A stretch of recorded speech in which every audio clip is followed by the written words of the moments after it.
And then was did I say good. correctly that they And bumped Yeah, up no, you the know, date?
Everybody good? All right. Welcome, everyone. The time is 6:33, and I'd like to call this District 204 Committee of the Whole meeting with action to order. Marilyn, can you please call the roll? Member Alvarez? Present. Member Vita Daniels? Present. Member Dillon? Here. Member Gretsch? Here. Member Nava is not here? Yep, she's here. Oh, sorry, I didn't see it. Member Strewing? Here. Member Thomas? Here. All right. I'm out of practice, sorry. Let's all rise and say the Pledge of Allegiance. I pledge allegiance to the flag of the United States of America and to the republic for which it stands, one nation, under God, indivisible, with liberty and justice for all. Welcome back, everybody. Before we get started, we have a request from a board member to participate remotely due to a family illness. May I please have a motion to approve board member Jill Beta Daniels to participate via phone conference due to a family illness? So moved. All right, all in favor? Aye. All right, great, thank you.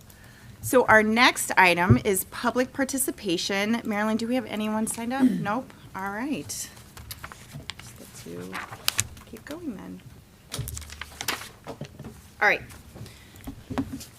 Then our first business item this evening is an action item, the consideration of approval for the fiscal year 25 tentative budget. Brian Stasek. Thank you, President Gretsch. Welcome back, everybody, and nothing says let's jump into the new school year like the tentative Right. budget for the 24-25 school year. So that being said, I just want to kind of take you back through the process of how we budget here at LT. And so, generally speaking, the salaries and benefits all fall to me, so I'm handling all of those. I have a several thousand line spreadsheet that I utilize for that. That includes all of our prior year expenses. It includes all of the location of our certified staff on the salary schedule. Also moving everybody forward, everyone else throughout the district forward on the salary schedules as well into the 24-25 schedule. And then, of course, the benefits follow that, whether that is the teacher retirement system, state of Illinois, the Illinois Municipal Retirement Fund. By the way, teacher retirement system is certified staff. Illinois Municipal Retirement Fund is the non-certified staff. Then there is Medicare, Social Security, and of course, really the largest of our benefits, and that is the medical insurance. And as I've spoken to the board quite a few times before, and let you know that we don't pay first dollar premium for our medical insurance. We are self-insured. So really what ends up happening is we pay the claims, we don't pay a premium. And so ultimately, again, we're sort of a small insurance company. It's us and LADSI together that we're, again, right size for that, which works out well. But we budget for those claims, not for the premium. There are premiums, of course, taken from everybody's wages, and so those are contributions to that fund as well. Excuse me. And then we come to all of the other pieces of this, right? So you have the purchase services, the supplies, the capital outlay, and the non-capitalized equipment. And so really what ends up happening is sometime in February, I usually try to get it out around the first week in February. I send out budgeting spreadsheets to our division chairs, to our supervisors, the central leadership team, and what I look for them to do is to get some planning in place so that when they send these documents back to me, they have budget numbers that suggest, here's what I need in these particular accounts, here's why I need them, and then we generally bring those forward. And again, that falls for the purchase services and supplies. Then we have a separate portal that we ask them to put in their capital outlay and their equipment requests. And so then we take those dollars, look at those, we review those administratively, make sure that they're appropriate for the programs and how we're trying to serve the students here. And if that's the case, then we add those into the budget as well. And so all of that input really, a lot of that input comes from the, as I said, division chairs, from central leadership teams, supervisors, and the like. So really, it's sort of a collaborative process.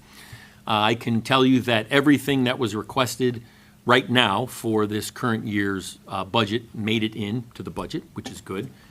And so we were able to get all of that in for the staff members. So that being said, this is my summer project here, essentially. Really, most of the month of July is spent putting this together. Beginning on page 5, you have the ISB State Form 5036, as they call it, which is the budget form that all school districts are required to use in the state of Illinois. I'm not going to take you through every one of those lines and what all of those mean, but what I do want to do is I want to call your attention really to page 4. Because page 4, I enjoy this spreadsheet. I like it. It's a nice little summary of the different areas of revenue and then the different areas of expenditures that we look at. And then I put this together and kind of give you this summary form for this. And so really, if you look on page 4, you'll see at the top of the revenue section, I break it out into the property taxes. And again, if you look on the far right, you'll see a total for all of those, for all of the different funds. And again, let me just refresh your memory. We have multiple funds that we utilize. Granted, they are ledger funds, but we are required to use these for the state of Illinois as well. The education fund is simply what it says it is. All of the expenses generally related to the education of the students paid for out of that fund. So that would be teacher salaries, that's going to be activities and athletics, anything generally you can think of, chalk, anything that we utilize for the education of students is paid for out of that fund. The O&M fund is operations and maintenance. That's really for the buildings. So it's maintenance of the facilities. It is the custodial maintenance salaries. Those are in that particular fund. Transportation fund, again, that is literally what it says it is. Pays just for the transportation of the students. There are in the transportation fund we have different categories, as we do in all of these funds, of whether it's transportation for regular ed students, special ed students, for activities, athletics, all of that's broken out. But again, these are summaries, and so you see just that summary number here. And then the Social Security IMRF fund, that is for those benefits, Medicare, Social Security, and IMRF. The TRS, Teacher Retirement System benefits, are paid out of the education fund. We don't have a separate fund for those. The Capital Projects Fund is not one of the operating funds. However, I do have it on here this year because of the amount of money that we're spending and going through in that particular fund. And we'll touch on that in just a little bit. And then finally, the Working Cash Fund essentially is a fund where we don't have any expenses out of the Working Cash Fund. We simply have revenue in there, and that revenue is only generated from interest income. And that fund there sits as, I guess, if you will, a savings account. If we ever needed to move money to one of the other funds, that type of thing, we could do it from there, move it back, or however we wanted to do it. So those are those funds. The only fund that I don't have on here is the Bond and Interest Fund. Again, not an operating fund. It simply is a clearinghouse fund. What ends up happening in there is we levy the taxes in there for the payments for the bond and interest, and that money goes in, and then that money goes out. There's no other activity in the Bond and Interest Fund. That's all that happens there. And it's not considered one of the operating funds because it's not an expense really of the education of the students here as we look at those. Any questions on any of that? I have one question, Yes. if you don't mind. Sure. Can you explain to me, why do we, as a district, pay the claims as opposed to a predetermined premium? Because what ends up happening is we work with, first of all, an insurance broker. Okay. And so what we do is we come up with a number that we believe, and I'm kind of more explaining the process, but I'll get to the answer That's to fine. your question. I appreciate it. So we come up with a number where we say, okay, in order for this group to be covered with medical insurance this year, we need $10 million, okay? Mm-hmm. So we will base the premiums on that. We will base that amount on, there's in the contracts, it's essentially a 78-22 split. So 78% of that cost, we aim to cover 78% of that cost through the board and 22% through the employees. So what ends up happening, though, is if you pay a first dollar insurance, right, you go out there and you buy insurance, you're going to pay a premium that is X amount of dollars for this coverage, that coverage, and so on down the line. At the end of that cycle, if you didn't use all of that money, you don't have anything coming, the insurance company's not going to give it back to you. They're going to say, thank you very much, Right. and we're moving on with our lives. In this case, if we have some money left over at the end of the year, that stays with the district. So it doesn't go anywhere else, which is the advantage of having self-insurance, being self-insured. Now, the downside to that is you could have a situation where we budget for $10 million and claims come in at $10.5 million this year.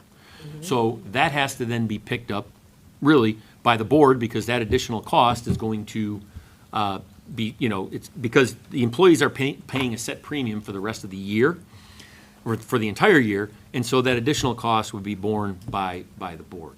So there's an advantage, there's a bit, I don't want to say a disadvantage, but really that's how the district has operated, with that in mind, saying, hey, look, we can maintain that money in our accounts and not have to send it to somebody else. So if we have a good year where we say, hey, look, it's $10 million of cost and we come up with 9.7, there's 300,000 left over, well, that stays with us. Okay. Does that answer your question? Yeah, it does, Yeah. it does. I appreciate it, thank you. Sure, sure. And is it more beneficial because in the big scheme of things, this is a relatively small district being a single school? Is that play Actually, into that decision? you don't want to be too small in that particular arena, because you could have, if you had, let's say you had, 100 employees and you tried this, and you had one employee with a catastrophic illness. That's what's driving my question. That cost would be borne by those other 99 employees, plus that premium that 100th person paid. But when you have the number that we have in with LADSI, our risk is really kind of, spread out amongst a larger group. And so it's not so much, you want to have a decent-sized group, you don't want to have it too small. So there's a sweet spot there. There is a for sweet this to be spot. beneficial. That's correct. Okay. Yeah, that is Thank exactly you. correct. Sure, you're welcome. Yes, I just wanted to ask, you mentioned transportation, and I recall that our contract is up at some point in this coming fiscal year, right? Yeah. Okay, so I'm assuming there's buffer, because we don't know where that is gonna land, right? Because I remember from when we talked about it before, there's some adjustment in the rules and all of that, like in the way that contract might come together. That's correct. The current contract we have, though, will cover us through this. Through this year. Through this school year. Okay, Through the thank you. 24-25 school year. Okay. And so a new contract would be entered into for the 25-26 school year. All right, thank Yeah. you. Sure. And that's gonna be like an RFP process, right? We would have to, Not an RFP, and it would be an official bid process. be, okay. Yes. Yes, correct. and when do you think that process will begin? Well- Just since we. So what's going to happen is, it's a bit complicated. I can tell you the answer to your question is that we'll probably get started here in September. And the reason I say it's complicated is because I believe there's about, with us, I think there's about 13 other school districts that share our buses as well. And so I'm going to get together with some of the other business managers and some of the other districts. We're going to look at whether the advantage is to bid it together, which we think it probably is, or to bid it separately. But there's an advantage in particular for us because we're one of the districts that starts earlier in the day. And so our buses can go out, run our students, and then go out to another district and be shared with these other districts. So we're cutting down some of the costs for those daily routes when those buses are shared. When they're not shared, you're paying the full route as a district by yourself. So we think there's probably still some advantage to us going out all together and running that bid that way. And the other 13 their contracts are up at the end of this year? Well, not necessarily, but they can notify them that they're going to go to bid. Okay. So, but I think for the most part, they're all going to be in that same boat that their contracts are going to be up. Yeah. I know one of the districts bid it last year, so they're going to be in, I think, a 3 or 4 year cycle right now. But we can still look at possibly incorporating them into this as well. So that change in legislation, January 1, really now makes it where most districts have to bid it out this year. Right. Yeah. Any other questions? I have one other, if that's okay. Of course. Just, and I obviously, like you said, to go through this entire thing line by line would be kind of crazy, so I'm hoping you can paraphrase for me. How do we enter, for this district, how do we enter the revenue that comes in for driver ed? Does it have its own line item? Yes. It does. And then, do you mind if I ask, how do we break that out? Brian, is that used, like, does that revenue that comes in from the state reimbursement, right, plus the student's enrollment fee, is that enough for us to cover, say, like, the leases of the cars and plus what they need in terms of keeping the range and all that kind of stuff? Does that all come out of there, or does some of that come out of that general educational fund? I'd have to go back and look specifically and pull the dollar amount for the expense and then look at the revenue side of it. I'm going to say that it probably does not cover all of the expense related to the driver ed program. Okay. We typically, if we look, let's see. Let me just take a quick look at the line here. On the revenue side. So if you look on page 12, and if you look in line 150, Okay, you'll see it says driver education. yep, And that is the 3370 function. I won't go into that, but anything that begins with a 3 is a state-funded Yep. program there. So about $105,000 is what we would take in from the state of Illinois. That's what we would anticipate. okay, I'd have to go back and look specifically at the dollar amount from the fees. But I feel like it's probably not a break-even proposition, but I can look at that and let you know. okay, I appreciate that. Sure. And I just want to be clear, the reason I ask is that as I'm kind of going through all of this and learning more and more, I'm seeing more and more that we in education, not necessarily Lyons Township, are not always putting that in as its own line item, and I know that it needs to be, so that's why I asked the question. Yeah, now, so we put that reimbursement in as a line item here because we're required to by the state. The fees oftentimes will get wound up into an 1800 function, which just shows essentially these are student fees that are being collected over the course of the year. We actually break out by division our costs, which you don't see here because it's all wound up into, these summary functions that are even on the budget sheet. So that's why I said I can take a look at that, pull it out, and Got it. we can look at that. Okay, thank Yeah, you. Sure. Any other questions from anybody on that so far? Jill, I just want to check in with you. I'm good, thank you. All right. Anybody else? All right, so then with that, can I, thank You you. have more. Oh, I Yeah, just a few more, no, that's fine. It's just like, let's go. Hey, what's that? I told you I was out of practice. I'm so sorry. You want to go, that's fine, go ahead. No, I'm sorry. So just a couple of other brief items. So if you look on that page 4, you'll see, again, the property tax line item there for each one of those in the revenue side. Corporate personal property replacement tax, the CPPRT. Let's briefly talk about this. We collected about $7.3 million last year. I have been told from various organizations, but my professional organization in particular, the Illinois Association of School Business Officials, that we should probably budget about 10% less than what we had last year. So right now, I'm being a little more conservative. I'm probably closer to about 18% less than what we had, about $6 million. The state will come out with a revenue projection for that, usually by the end of August. So I'll have a little bit better handle on that number as well. So we'll get a little bit. Now, their projection also isn't always correct either, but we'll kind of see where we think we're going to fall. And then earnings on investments. In the operating funds, we're a little over like $1.9 million, which has really been good the last couple of years with interest rates where they are, an important revenue source for us. We think that's probably going to drop off here a little bit next year because we're going to start to see some of the, I think, potential of the Fed lowering interest rates a little bit. And so when that happens, we'll start to see a little less on our returns. But that's part of that process, part of that game.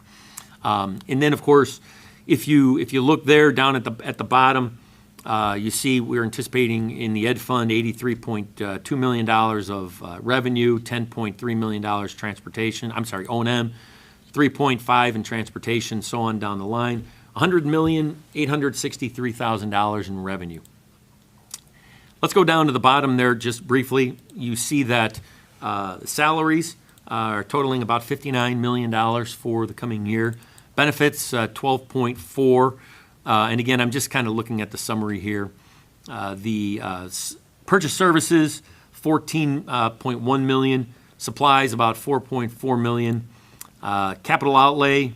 Now, I'm gonna kind of skip over the capital outlay here for a second. I'll come back to that because that includes the cost for all the capital projects for the summer. So that's why that number is so high at almost $36 million. And then we have our other objects, which generally relates to out-of-district tuition, room and board for students. And those would be students who are District 204 students, but would attend other outside facilities for various reasons. About $3.9 million budgeted for there. And then our non-capital equipment, which again is equipment that we're purchasing for the district that does not fit the definition of capital outlay. Capital outlay is something that costs one individual item over $5,000 and generally has a useful life of more than 1 year. So anything that kind of falls underneath that was going to go into that non-capital equipment piece. And some of it also falls into supplies too, because it's small enough that, if we're buying a chair for $200, that's really going to be a supply. It's not even going to hit the non-capital equipment line item. Just briefly, let's go back to the capital outlay. And so you see there that we have $768,000 in the Ed Fund. Again, those are capital items that are over $5,000 each on an individual basis. There's $2.4 million in the O&M Fund. There's about $1.5 million reserved in there right now for potential projects for next summer. So if there are things that come up along the way, this summer, we've had this conversation here with the board before about, hey, look, what if we have some sort of an issue mid-year? Well, that's where we have some of that money budgeted that we could utilize that if we needed to. If we don't need it, well, then that might turn into some surplus at the end of the year as well. But we put some in there just to cover it so that we know that we either A, have a project coming up that we want to do and begin next summer, or B, we have something that pops up in the middle of the year that we need the money to do it. It's budgeted for there. Additionally, I also have in the I'll come back to that in a second. So that is, and then there are some legitimate expenses there in the O&M fund where we're buying some capital equipment as well. And the transportation fund, you see the capital outlay. We do have two student activity buses budgeted in there. They're about right around $100,000 a piece. So we have two of those in there. We were supposed to have purchased two of them last year. We actually did. But the problem was the delivery has been delayed until this year. And now we have another one for this year, so we're hoping we get two in this year as we didn't last year, but that's why those are in there. And then, of course, we go over to the capital projects fund, the $32.5 million. I still have to tighten this fund down a little bit because I just received today the pay request through June 30th. So I have to go back, reconcile that with that account and kind of look at that. And we'll see how much that, we actually need to budget in there as well. We'll also obviously cushion that also. And so that's why you see such a large number in there, the $32.5 million. But I'll fine tune that number here as we get closer to September. And finally, as we talked about, as part of this, you'll see those two yellow line items there, the transfer from the from the Ed Fund and O&M Fund, and the transfer to the Capital Projects Fund. As you may recall, back in May, we talked about our financing and how we were going to pay for all of these projects here. And so there was about $5 million we thought we'd have to move over. That's what we're moving here in this summary. And so that then goes over to the Capital Projects Fund. If for some reason we didn't use all of that, we can eventually move it back to the O&M Fund. But I think what we'll end up doing is probably using it either for these projects or if we don't use it, we'll use it for other future projects as well as we've talked about. So, again, just small highlights, tax levy increase of about 5%, which is $4.6 million. We've already talked about the CPPRT. I'll give you an update on that as we get closer to it. We talked about the interest earnings, the salaries, about 6.1% higher than what we were last year. Now, that's on a cash basis. We still have our auditing process to go through. So none of this is actually, any of the numbers that you see here in terms of the fund balances, all that, those are all unaudited numbers yet. We're still working on those. Those are just cash balances as of June 30. And then benefits, about 11.6% higher. Most of that is driven by that, by those health insurance costs. And then, as I talked about, the $1.5 million for projects outside of the bond sale projects. I also have in there about $500,000 budgeted for, we haven't gotten to this point yet, but we're going to need to plan for new furniture in the new cafeteria, and we'll order that here coming up at some point. We don't have a plan for that yet because we're still a year out from utilizing that, but in case we do, we get to it this year. Hopefully, we'll need to get to it at some point this year because we'll have to have it on site for the start of next school year. So I have about $250,000 in there, and then for the music wing as well, about $250,000 budgeted in there as well. For we know we're going to need new lockers, maybe some new equipment, that sort of thing. So that's sort of a an item that doesn't have specifics to it yet, but we're gonna get there. And But I where wanted to make sure. are you including that? So that would be included in the non-capital equipment right now. It could become capital. We'll have to see what those costs are and that sort of thing. We'll move those around. Either way, the money's in the budget, so it's just a matter of us moving it to the appropriate line item.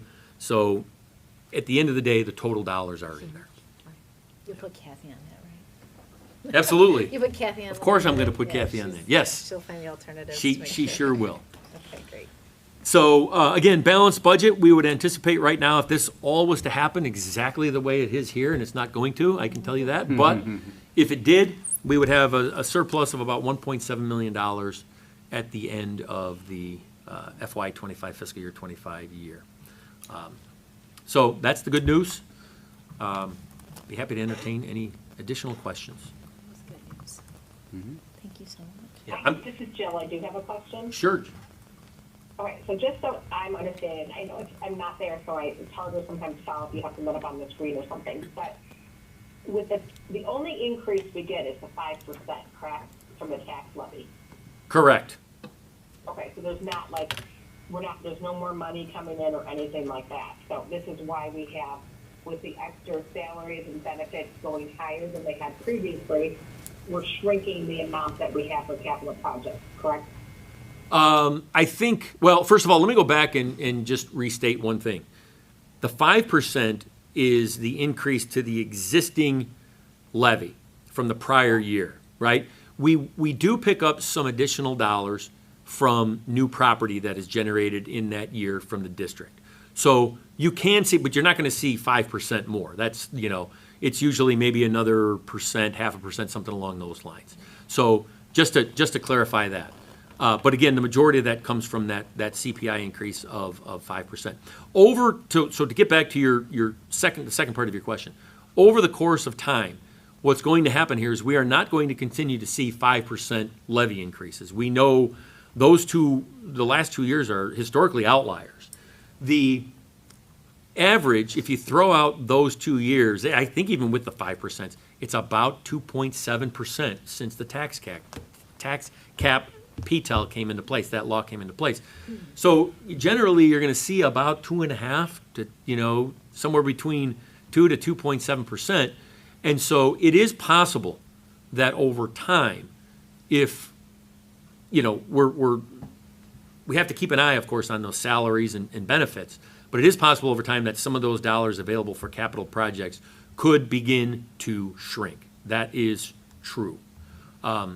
Again, we keep an eye on that because I don't, unless the board says, yes, we approve an unbalanced budget, which we've done in the past, but generally, we're not doing that for operating expenses. We're doing that for capital projects. If we're going to move, like this, for example, right? We're going to move $5 million from the fund balance over to the capital projects fund. But my goal is always to bring a balanced operating budget to the board. And so to that point, the district has always had the history of moving around those capital project dollars. And again, that's true, they could shrink over time. We'll have to continue to watch that. And thank you, Brian. And like the past couple of years, the amount of money that we've had from our budget it's been over the 1.5 million, right? Hasn't it been like closer to the 3 million? Well, again, the CPPRT, corporate personal property replacement tax, has been the real revenue driver there. Again, we historically would see about $3.5 million. That's what we had up until 2021. When we went to 4.5, 22, we were at 10 million. 23, we were at 11 million. Last year, we were at 7.3. So it's starting to come back down a little bit. But that number wasn't money that we would have ever looked at and said, oh, we're going to see this type of an increase in our budget. That was completely unpredicted and unpredictable, quite frankly. So what's driven a lot of that is that number over the last few years, the surpluses that we've had. It remains to be seen whether that will continue to be the case going forward. Got it. Okay, I appreciate that. Thank Sure. you.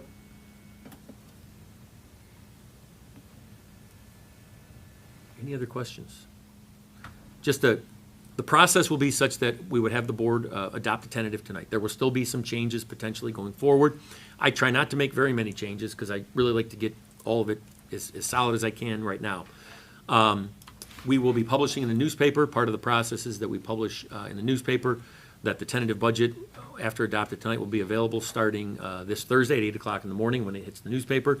We are required by law to have it on display for at least 30 days before the board takes action on the final budget, which we will. We'll have plenty of time between now and the September budget. If there are any updates between now and the regular board meeting in August, I'll let you know. I don't foresee any of that, but we'll certainly bring back to the committee of the whole in September any changes, and then for the final adoption in September as well. Sorry it's so long-winded. No, it's No, good. It's very good. I like your Very summer thorough. project. Yeah, it's fun. So much fun. Yeah, Yeah, we know you like it. I do like I it. know. I do like it. No, know. this is Maybe I'm the great. only one, but. No, this is the perfect way to get back into things. All right, I'm not hearing anybody else. Everybody's okay to? All right, now, can I please have a motion to approve the fiscal year 25 tentative budget as presented? So moved. Second. Thank you. Could we call the roll, please, Marilyn? Member Rita Daniels, Yes. Member Dillon, Yes. Member Nato, Yes. Member Struing, Yes. Member Thomas, Yes. Member Flores, Yes. Member Gretsch. Yes. All right, thanks, everybody. Thanks, Brian. Thank you. Thank you. That's our only action item for this evening, so now we'll move on to committee reports, and we're gonna start with policy.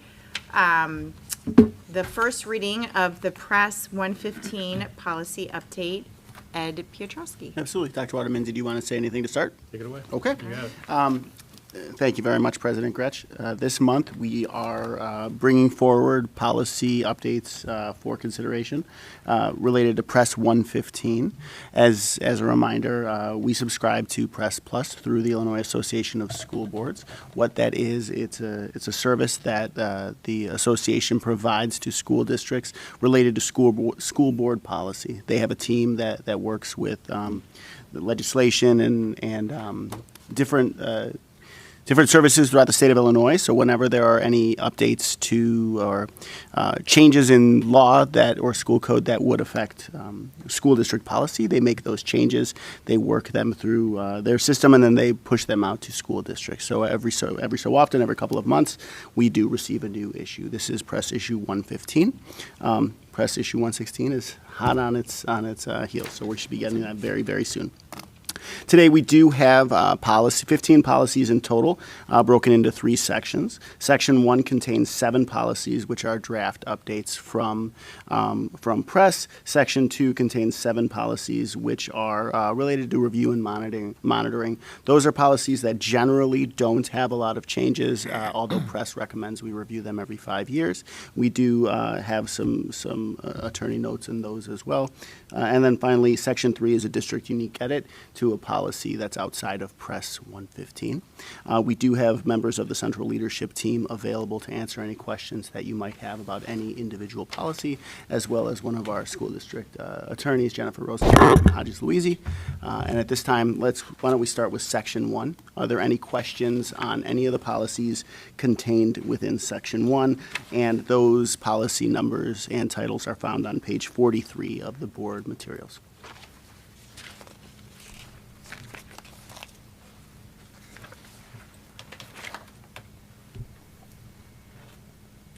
I have some, but I will defer. Well, I'll start while people are looking through.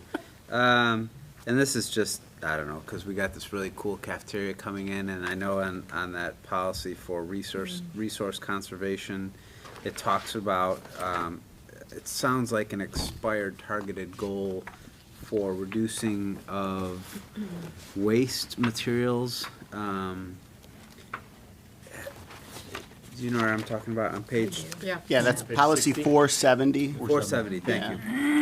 you. What page was that, Brian? It's on page 6. 46 of your board packet. 46, thank you. I just wanted to check that one, because I think I might have. Do we know if there's any, and I feel like we might have talked about this, but is there any consideration for food waste being composted to reduce that, to continue to work on this policy? You mean food waste as it relates to, like, within this policy, or food waste as it relates to our new So, cafeteria? Mr. Sashak, do you have any? We don't have anything specifically in place for composting, food waste, that sort of thing. We certainly could look at some possible other recycling options in the new cafeteria, but we don't have anything in place for, food composting, so. I think this policy would allow that, though. It would. Just reading through it, it looks like there's enough flexibility in the policy that we could do that if we wanted to explore it. Yeah, I guess so I appreciate that. I think that would be great. I think anything that we can do to continue to reinforce what's being said in here, not only with food waste, but continuing to look at, I know the new lights that we just saw recently are amazing, and, Yeah. and that's doing some wonderful thing for our grid and our environmental responsibilities.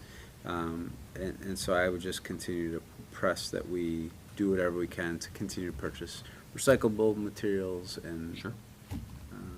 continue to do everything that we can to reduce our waste output.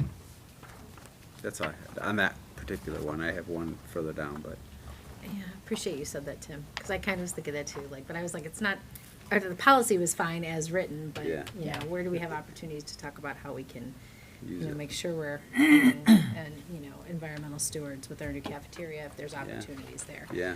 Or chances to, repurpose food, supplies, if those, rather than seeing them go to waste, so. We did talk, I think even when we had the architects here, there was some talk There of that, was some so. talk, yeah. Now's probably as good a time as any to keep bringing it up Right. and make sure that we are looking at that before we open up this We brand open new it up next year, cafeteria. Yeah. absolutely. We can explore that. Great.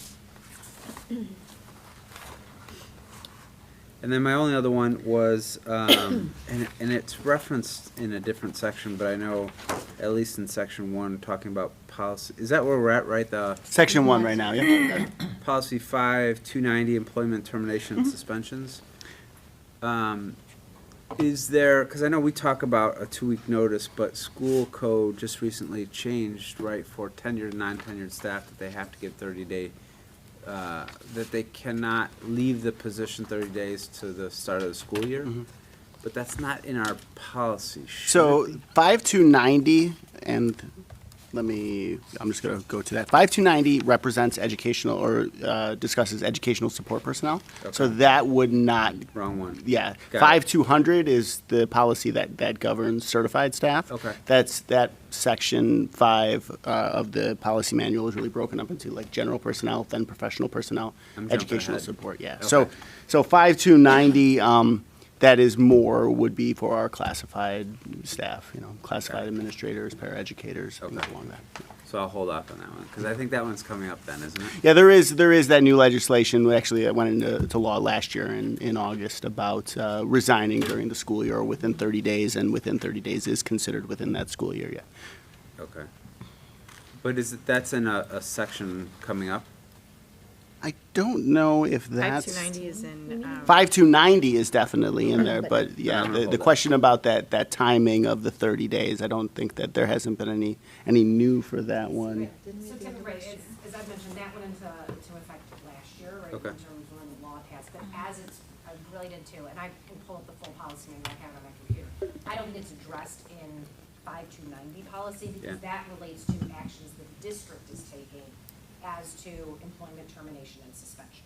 That's the topic of that policy. To your question is the question of when an employee, I believe, is leaving us. Right. Is leaving the district and the notice they're required. I believe it's covered under one of the other 500 policies. It's not covered by the policy in which we are taking action to otherwise, discipline an employee. Okay. But I can also double check that. I just think that's covered in a separate policy. But to your point that the law did change for them last year. And I think especially now during the times that we're dealing with employees wanting to leave, I know we're dealing with that on any given day.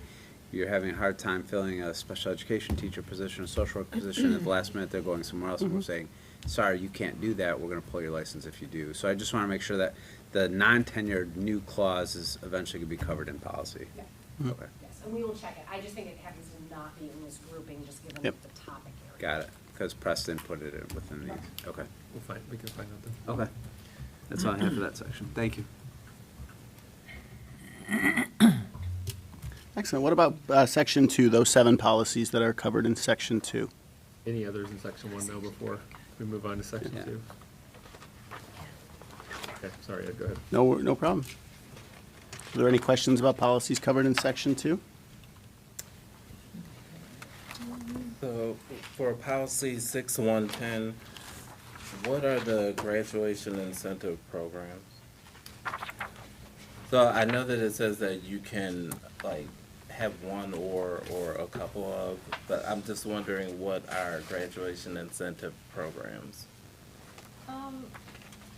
We may not have implemented that. Yeah, I don't know that I would call them graduation incentive programs, but we do a ton of individual work with students who are at any kind of credit deficit or in danger of not graduating, and that starts well before close to graduation. Obviously, we track student achievement and student performance beginning when they start here at LT. So there are weekly meetings, grade level meetings, our SST meetings that meet, and we offer a variety of avenues for students to get support or participate in credit recovery. So I would say that's where our efforts are in terms of making sure that we're at early identification of anyone who could potentially be off track. We've added in opportunities for credit recovery that happen throughout our school day. It used to be limited to sort of the traditional night school type of program. That's been changed, that we offer those opportunities throughout the school day so that students are able to stay on track. The other thing that we expanded is not waiting until students would be coming over to North Campus to allow credit recovery, but that if a student fails a class or is in danger of failing, we're working on that immediately so that they don't get to a point where they are behind. We had it was very difficult for students if they missed credits and those were courses only offered at South Campus to be held back, so to speak, at South Campus when their class was moving to North. So I'd say over the last decade, but certainly more so over the last 3 years, we've added in a lot more opportunities that occurred during the school day for that type of support. Some of that comes through our own programming, and then some of that is in our partnership with West 40 with our liaisons who work with families. And then again, just a lot of individual problem solving for students who are at any kind of risk for not graduating. Obviously, our graduation rate is high, but we're always concerned about individual students who may be, right there on that borderline. And then we do offer summer school opportunities and provide a lot of support for students to get to summer school and participate in those programs, including financial, I guess I'll call them incentives, but not having to charge students for that or get them transportation so they can get here. But I would say that's how we have approached that rather than more of like an incentive program. And then we do offer graduation ceremonies that occur outside of the larger graduation ceremonies, that students who do graduate, if they are a little delayed, still have that opportunity to participate in graduation. Okay, thank you. Would we want to call it something different in the policy, though? I mean, if it's not really graduation incentive, like. Yeah, so the recommendation from Jennifer and Hodges Louisi is to take that first statement, which is the program shall include education support services so on and so forth, and to add in there the term remediation program, because that's, because the Illinois School Code requires remedial assistance for students who are not promoted to the next higher grade. So that would be one approach to the policy, would be to, the recommendation, again, from Hodges, is to just leave it to that statement, but revise it to include the term remediation. The other option that the board has is to include that statement, plus list all of those specific programs, and it would say, and may include without limitation one or more of the following, and then list there's about 10 or 12 different, specific items. So, that's really up to the board what direction you guys want to take. And the only thing I would add to that, Dr. Waterman, is that the term graduation incentives program, again, is a statutory term, which is why it is used in the board policy and the way that it is, but then defined exactly as Dr. Lawrence explained it, is that both things that fall kind of under that technical explanation, but then also the programs that you develop internally in the district. So again, that's why that term is used. Same thing with the remediation program, right? You may not, that not even may be the term that you're using within the district is on a, kind of more of the way that we identify our programs, but again, from a board policy standpoint, we tend to use the statutory language to reflect that. Why would press not have included that statutory language? Was it an oversight, do you think, or? Well, no, so it's historical, it's based on what your policy has Okay. been historically. Again, these are terms that often are added over time, and then Okay. that long enumerated list is Right. optional for the This board is to for- determine to okay. include. So sometimes, board or press takes that best practice approach, especially in, enumerating some of these different programs. Historically, your policy has, included the statutorily required pieces, why one of those terms might have been left off historically. Right, I can't speak to that, but Sure. that's why my only recommendation is if you are not going to enumerate all of the examples that include the two statutory ones, let's at a minimum add the one additional phrase to make sure that the statutory required pieces is covered. You're doing it as a district from a practice standpoint, it's more just ensuring that the policy includes the specific regulation. And the reason we probably wouldn't list that is because those things change probably as needed and for, the benefit of our students and the district. Right, you're doing, And yeah, with best you're right, you're doing practices that and- from a best practice Right. standpoint, and often that information is included in other places, like your student handbook and other materials Right. that student services puts out. Yeah, that makes sense. Yeah, it makes sense to me to remove that and add the remediation program. Yeah, I like that it should be aligned with the statute. Okay.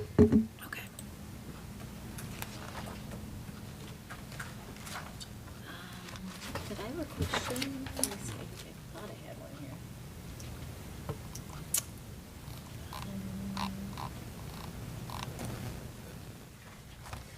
I think this was kind of more just a practice question with really, as it relates to one of the policies for the home and hospital instruction.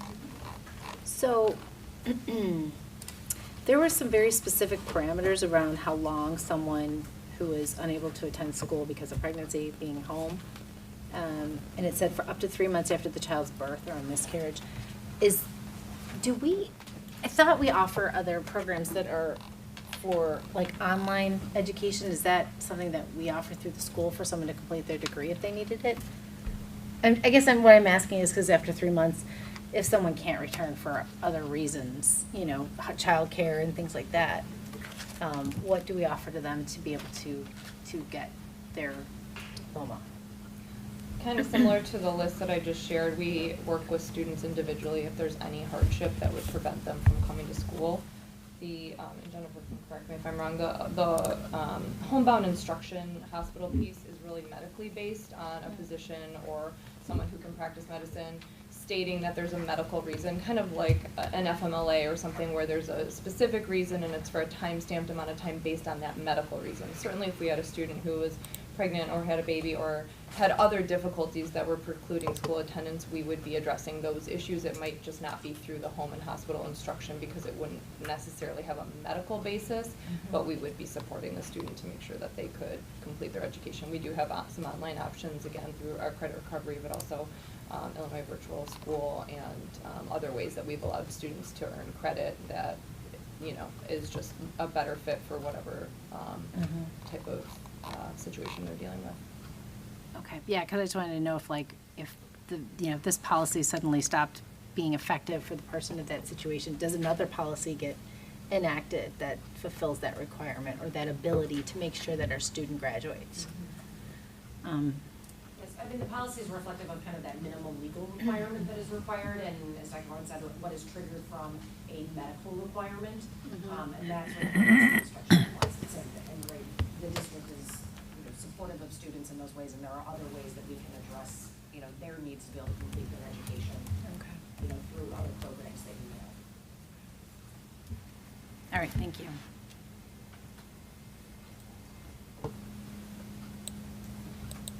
Were there any other questions on section 2?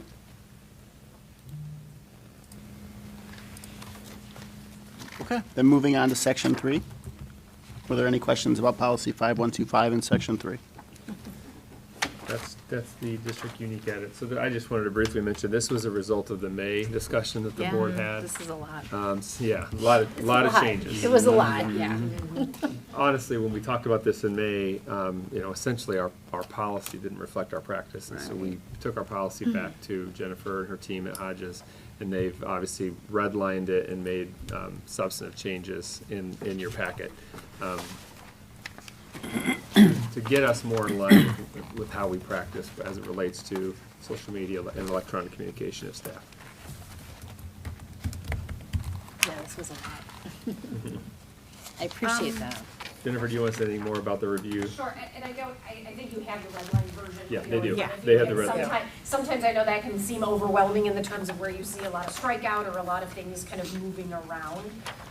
But our review in the office, and obviously with Ed and with Brian about this, is related to making sure that those guidelines in particular, that I know the administration worked carefully with to make sure just practically match where are we, right, as a district, and quite frankly, practically where are we just in terms of how societally, right, we're operating, and what are our expectations then around how our staff members are not just communicating electronically with staff, but also then using social media, right? That's a common part of what we do now, right, as a school district, and so therefore then what are those expectations?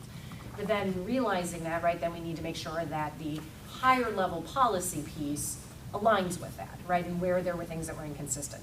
But there were also some things, I think, and was explained at the last May meeting, your policy was kind of out ahead of where press was and other people were when you first developed it. But what has resulted from that then is the practical pieces, many of them then get incorporated into the procedures and those guidelines and no longer really need to live in policy, right? The policy is the board's expectation of what you are setting out and outlining. And then some of those kind of more procedural pieces now have been folded into the guidelines. And then, each of those kind of respective details. So that's in part why you see so much red line. And then one of the other things we did want to make sure to pull into your policy that reflects, what we see in the press, but really more just from a standpoint of, we want to be clear that your policy also is communicating to your staff members, but then also to your larger school community, other expectations that apply, right? So you don't have to restate them. It's that cross-references that you see to, our professional conduct policies, right? Making sure that our social media policy and electronic communication policy also overlaps and incorporates all of those. So that's really the reason why you see so much red line in the policy as itself, is removing some of those things that were either duplicative or more appropriate for the guidelines, and then also incorporating some of those things that we just also, by the standard nature of our policies, we fold in, and then you'll see it looks more like a typical press policy, in that way.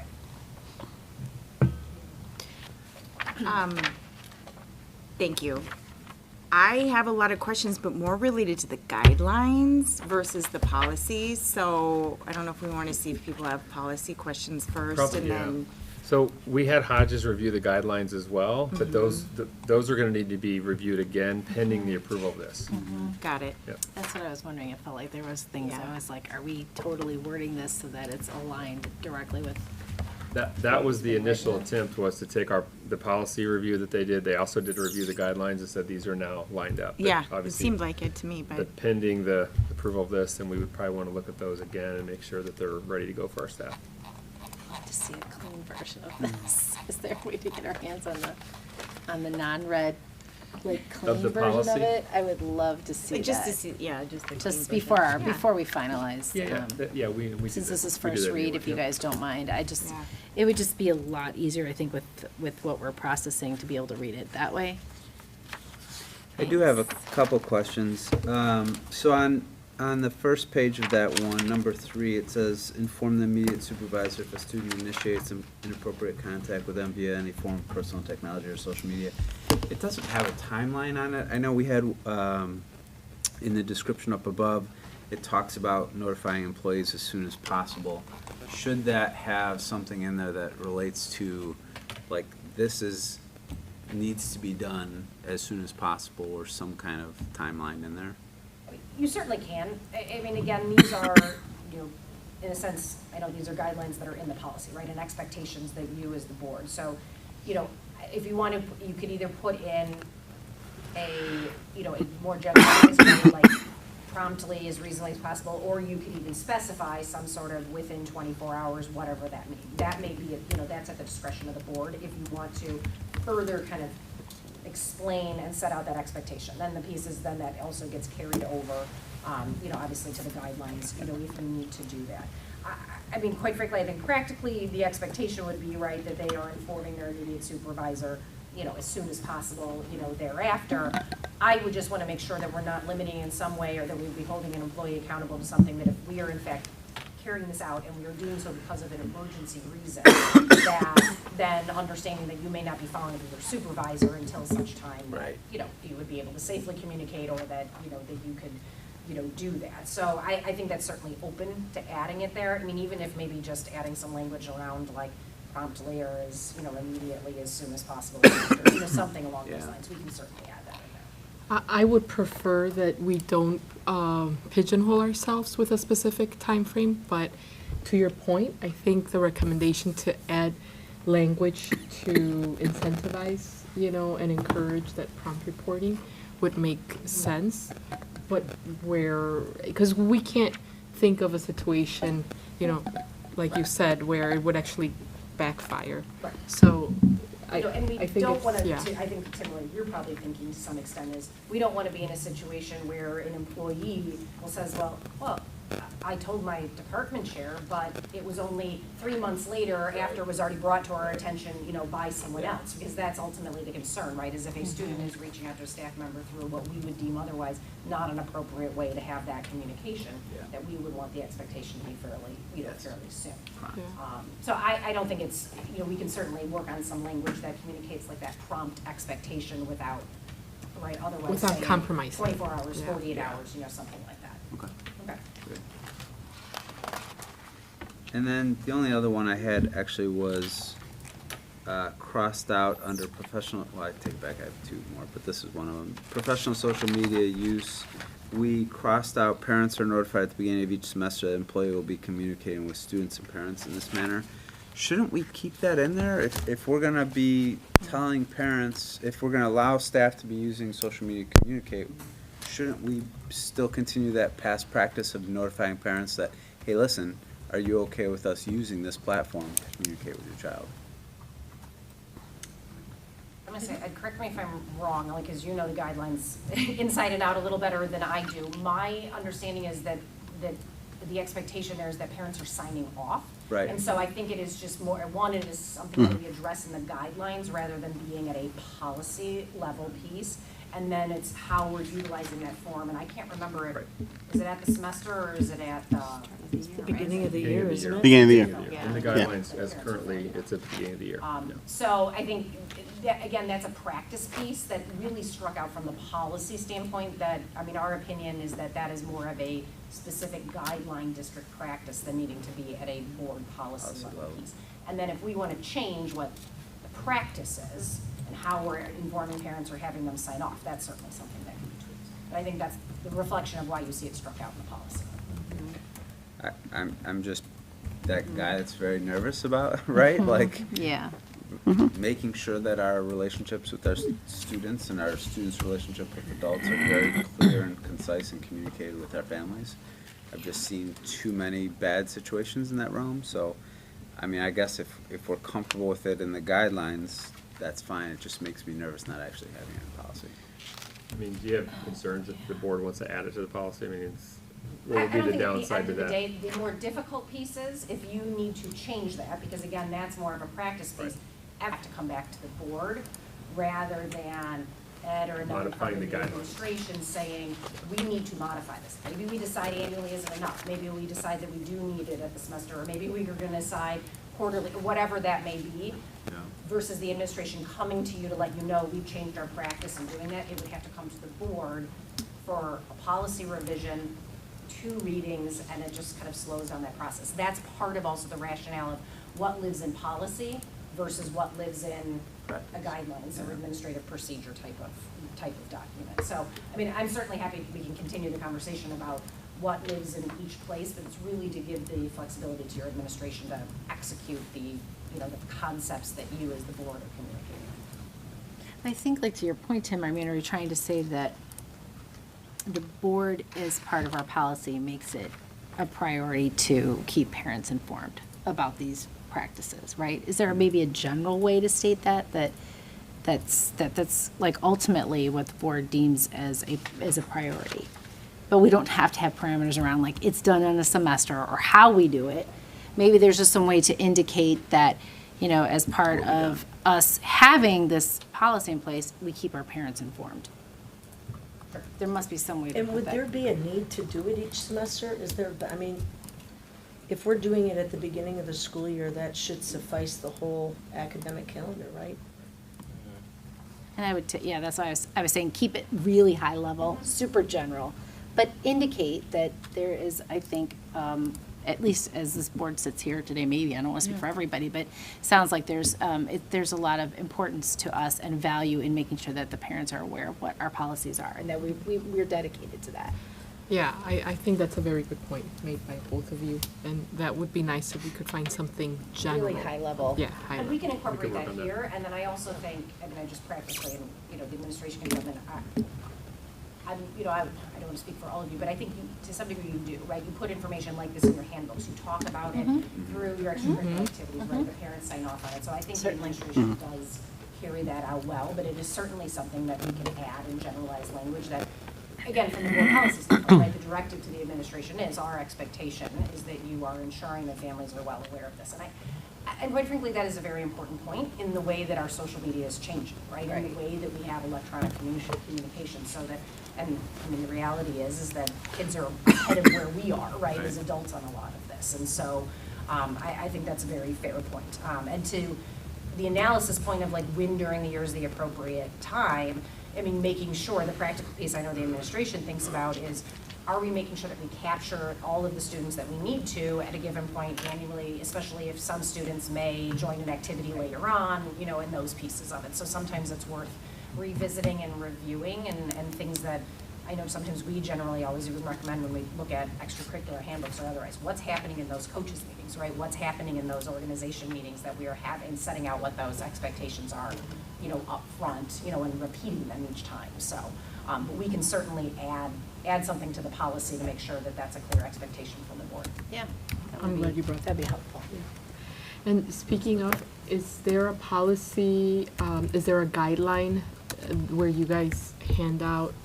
I'm used to seeing, for example, like, you have to sign a waiver that you're okay being photographed. So every time a student joins an activity of some sort, is this kind of like a, blanket request or communication that comes to the parent signing off on, like what Tim was Yeah, saying? it actually goes through our registration process. So every So time a it's student registers, they full- sign that form. So registers for the For school calendar Yeah, year? For school. So that way, we capture every student who's going through the registration process. That's accurate. When you go through there, you have to, it's part of like one of the the screens, 12 yeah. things you have to go through. Okay, so, So whether your student is involved in 1 or 12 activities, right, upon registration, they're either agreeing to have their photo used or opting out of, I would like to not have my photo used. right, but that's It covers not- the whole school year. that's not my question, though. My question, that was just an example I used. So my question is, in particular, getting to Tim's point of the communication, making sure that parents are communicated. Is there, like the picture or, the pictures waiver or whatever, is there some kind of form that accompanies the student for parents signing off when they join a sport or a club or something for how the communication is going to be handled, like Tim was saying, you know, in this policy. Yeah, so the assumption is that any coach and sponsor is going to use the communication procedures as outlined in the guidelines, but Okay. if they choose to Deviate. utilize text messaging, then they have to get special consent for that, and so that would be a special form. And that's all laid out in the guidelines as well. Okay. Okay. Yeah, I mean, I did see that in your comments. So but that'll be Okay. new, is that what you're asking? Like, is it new from what we've been doing in practice? Yeah, I guess I was asking, you know, you're right. I mean, I did see that, and that's, I guess that's the You were maybe asking standard. about photos too, though, which is different No, I just than gave an consent. example. Okay. Right, I just literally gave an example if that's similar to how we would be as parents signing off that we're aware of the communication Yeah. method that is used between the coach, club, and the student. And Yeah, really two different processes for communication versus photo. the photo, Yeah, right, yeah, right. 'cause that's really more of a communication So policy. if the parents don't really know that that's the standard and not everybody reads policy or guidelines, how would they know if the exception is taking place? For communication with a coach or with media, like use of Anything. media or use of photo? Anything, let's just say, you know, we're here in this room, we know what the policy says, guidelines and everything. And so, per the policy, my understanding is administration and everyone has to follow, that's the norm, right? And What's the so- norm? Real quick. Meaning that they have to get permission to communicate, for example, if they're gonna be using, personal text or whatever. Yep. So the expectation is that they're not, right? That's the norm Right. per policy.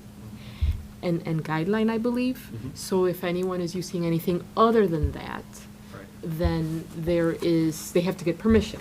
Yep. But if parents don't know about that and the exception or the norm is not taking place, Right. how would parents know? Which leads me to, are we signing off as parents the method of communication and expectation every time there's a club or a sport? What do you guys think about that? I mean, that's really through handbook would be one, it would be Code of- coach and sponsor communication, code of Coaches and conduct. sponsors would then, if they were using the exception, i.e. text messaging, they would have on their roster, they would collect that. So they would have their list of who's returned that, who hasn't, and there would be follow-up in terms of. So there is some kind of code of conduct then per time that an activity's joined for a student, a sport that they have to sign, which captures this communication? There's a single code of conduct that is signed by students and parents, if they're participating in extracurricular activities or athletics. And what is that? Well, what does that look like? I'm just curious. Like, is it? Yeah, it's online, that was the. I that was kinda the code of remember as a con- Yeah, parent it was the seeing code, it, you're right, but- it was a code of conduct that was approved in June, at the Yeah. June board meeting. Right, and I remember. Handbook and the code of conduct. So they're signing off on the whole packet. Yeah, they're signing off that they've read the handbook and the code of conduct at the beginning of the school year. Which is a whole, you know, Yes. so, Yeah.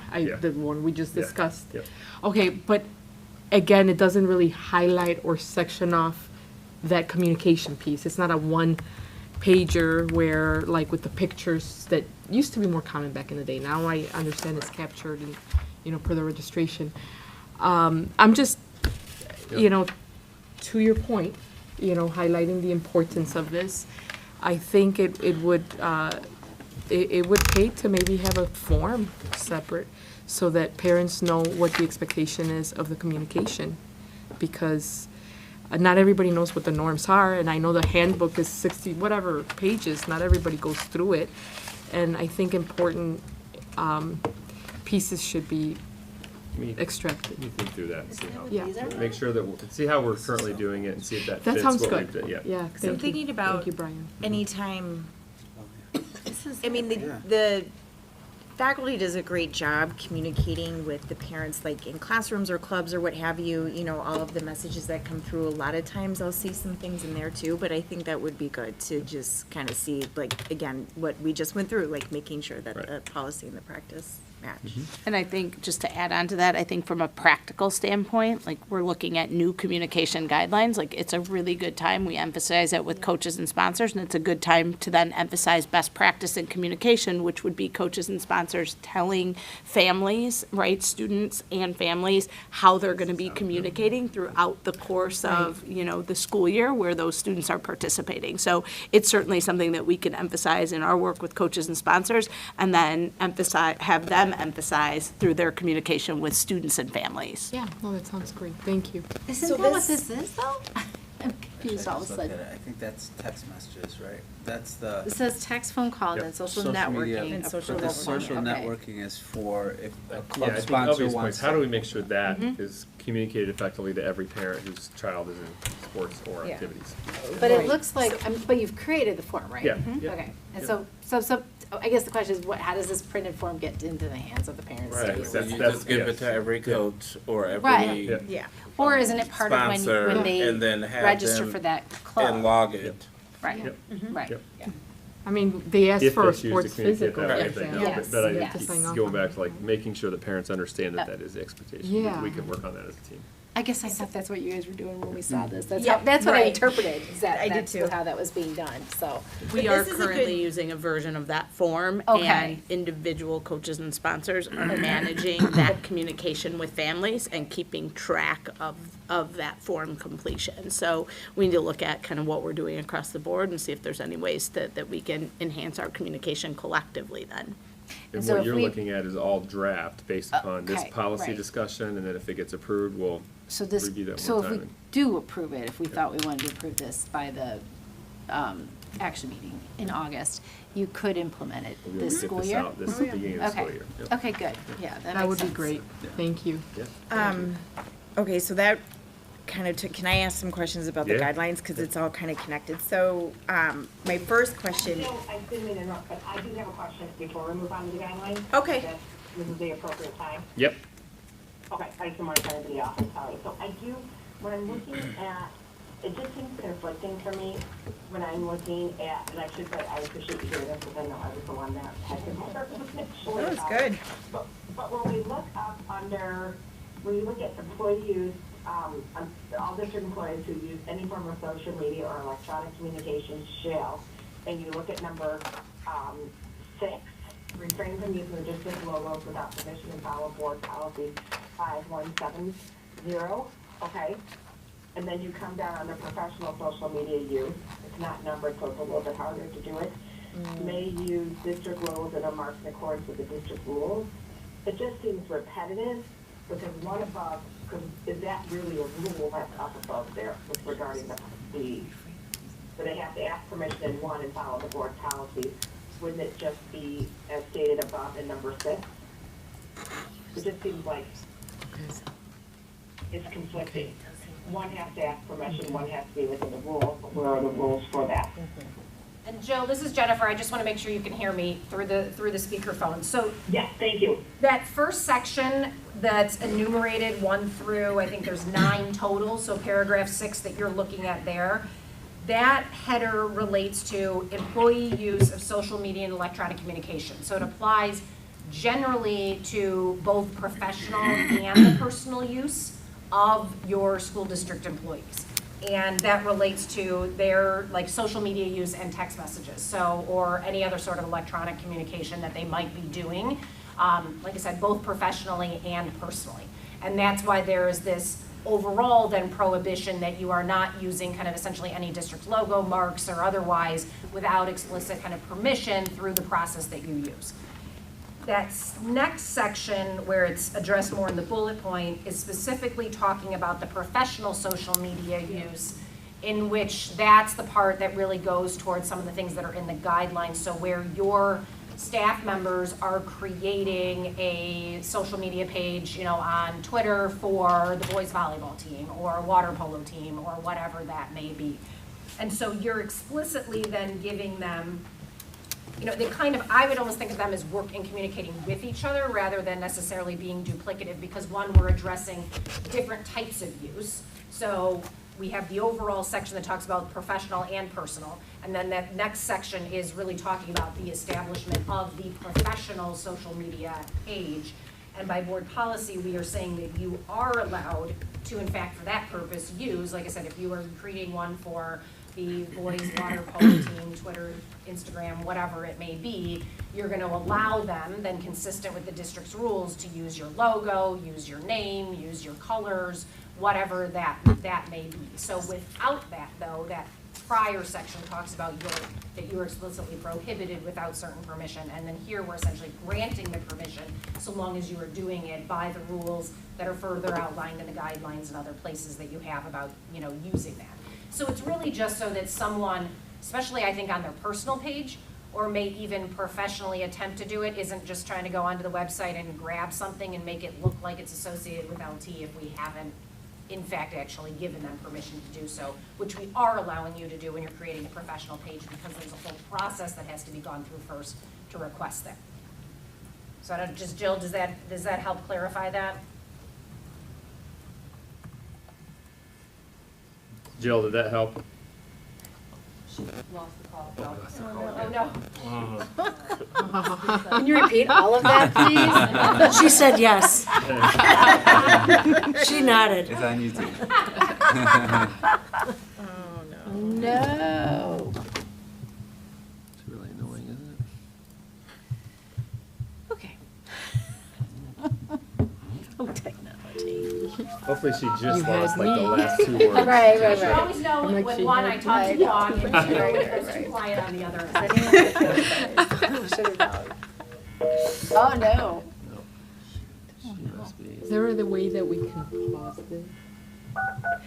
It'll come back again. That's what I I'm mean, we'll be able to saying. talk Yeah. about it again. That's why I'm saying, Next like, We'll meeting. talk about it again, and this is something that, I can send, Dr. Wyman, I can send you an email that you can share on, with Jill to help clarify that too, if she still has questions. Yeah. All Get it right. one more time and then, Yeah. Now we'll give it a good effort, and this is the second time we've lost her, so. I know.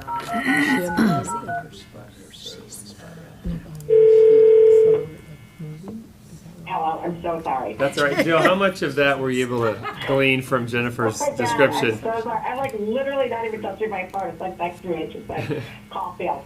I'm so sorry. So I heard a good part of it. So I guess my one question would be then, because I didn't necessarily read it as all inclusive for personal and otherwise, could we in the first section put down for personal or otherwise, like make it clear that it's for the personal use? Jill, I think to your point, even as in the statement that starts out before all the enumerated paragraphs where we say all district employees who use any form of social media, electronic communications, maybe that's a place that we can specify that, all forms, right? Maybe that's, the lawyer would mean that reads it as being both, but it might be worth in the policy further clarifying that that's the place where it's prohibited without explicit use for both of those forms. Even by Like adding a in parentheses, parenthetical. we could put Yep, personal we or. just add a parenthetical there, so then it's clear for all of those paragraphs and not just this particular. I think that'd be really clear, because I think that'd be really great. I honestly was like, they seem like kind of the same, but I wasn't really seeing the difference. But I appreciate that now that you've gone through it, but I think it might be a little bit more clear that this is also for your personal use. Because I know when we go into it down below, when we take it out, like in the next section, there's a lot more detail about your personal, social media. But I think this would be really key to put it in here. I would appreciate that for clarity. We can certainly add that parenthetical there. Okay. Thank you so much. Sorry, I'm so sorry. I'm like mortified. That's all right. No, you're We're okay. just happy you caught most of the description. That's good. There's a lot. It's like, We had a plan B. It was all right. Yeah. Great. I just had one last thing on this one, and it was more related to, and I don't know how much this applies or not, but we have, and I can't remember the law, so Jennifer, maybe you can help me, where we have to make sure all of our websites are accessible to fonts, translation, all of those different things. Is there any liability for us using social media, specific social media, that doesn't account for those things, or do they all generally follow those rules? For the most part, to the extent there are, and I will just full disclosure, I am not the technology expert Yeah. in my office when it Yeah. comes to that. But my understanding is that you're right, when you then kind of leave a platform that is totally within the control of the district, right, you can do all the things that you can control to your website. There are certain limitations to some degree of if we are using, you know, a social media page to promote, you know, a particular, like I said, sports team, you know, that type of example. I think there are, but there also are some accessibility features listed in there. So it is something that we have to be thoughtful of, and it might not match the full standards that the district otherwise applies, but there are some accessibility, you know, pieces to it. Is there always a risk? Yes, but that also isn't a mode in which we are saying is the district's primary form of communicating, you know, main information, right? The main purpose of those pieces, especially like a social media page, is for kind of promotion of, you know, of the team, not actually communicating necessarily explicit district information, that then we would ensure that some other person that needs that from an accessibility standpoint would have other ways to get that information as well, not just solely from the social media website. And I'm also assuming the opposite of that is if I'm a parent and I don't let my kid use social media, right, we're making sure that they have access to the same communication. I don't know if that needs to be part of the form or not, but obviously that's something that I'm sure our coaches and sponsors are addressing already. That's a good point. That's all I have on that one. To answer that question, like the platforms will often have the accessibility, but then that's also an opportunity in like the guidelines and the socializing of this for those social media account owners. Like, this is how you make sure your post is accessible, especially because like a lot of them have like text in their graphics. You Right. have to do the alt tag at the bottom. Like, that's all part of, like, if you're doing this, Yeah. like, to roll that out. Yes. So that's an opportunity. And I think that's one of the things that if we feel like it's needed, that we could fold into, for example, some of the further guidelines to ensure, right, accessibility. think we should. When you see images that are in, you know, in a graphic then to describe, this is a picture of, right? Yep. The boys volleyball team, you know, at the state championship receiving their, you know, their trophy, that type of a thing. Yeah, Put that as a note, we can look at the guidelines from that lens. too. yeah.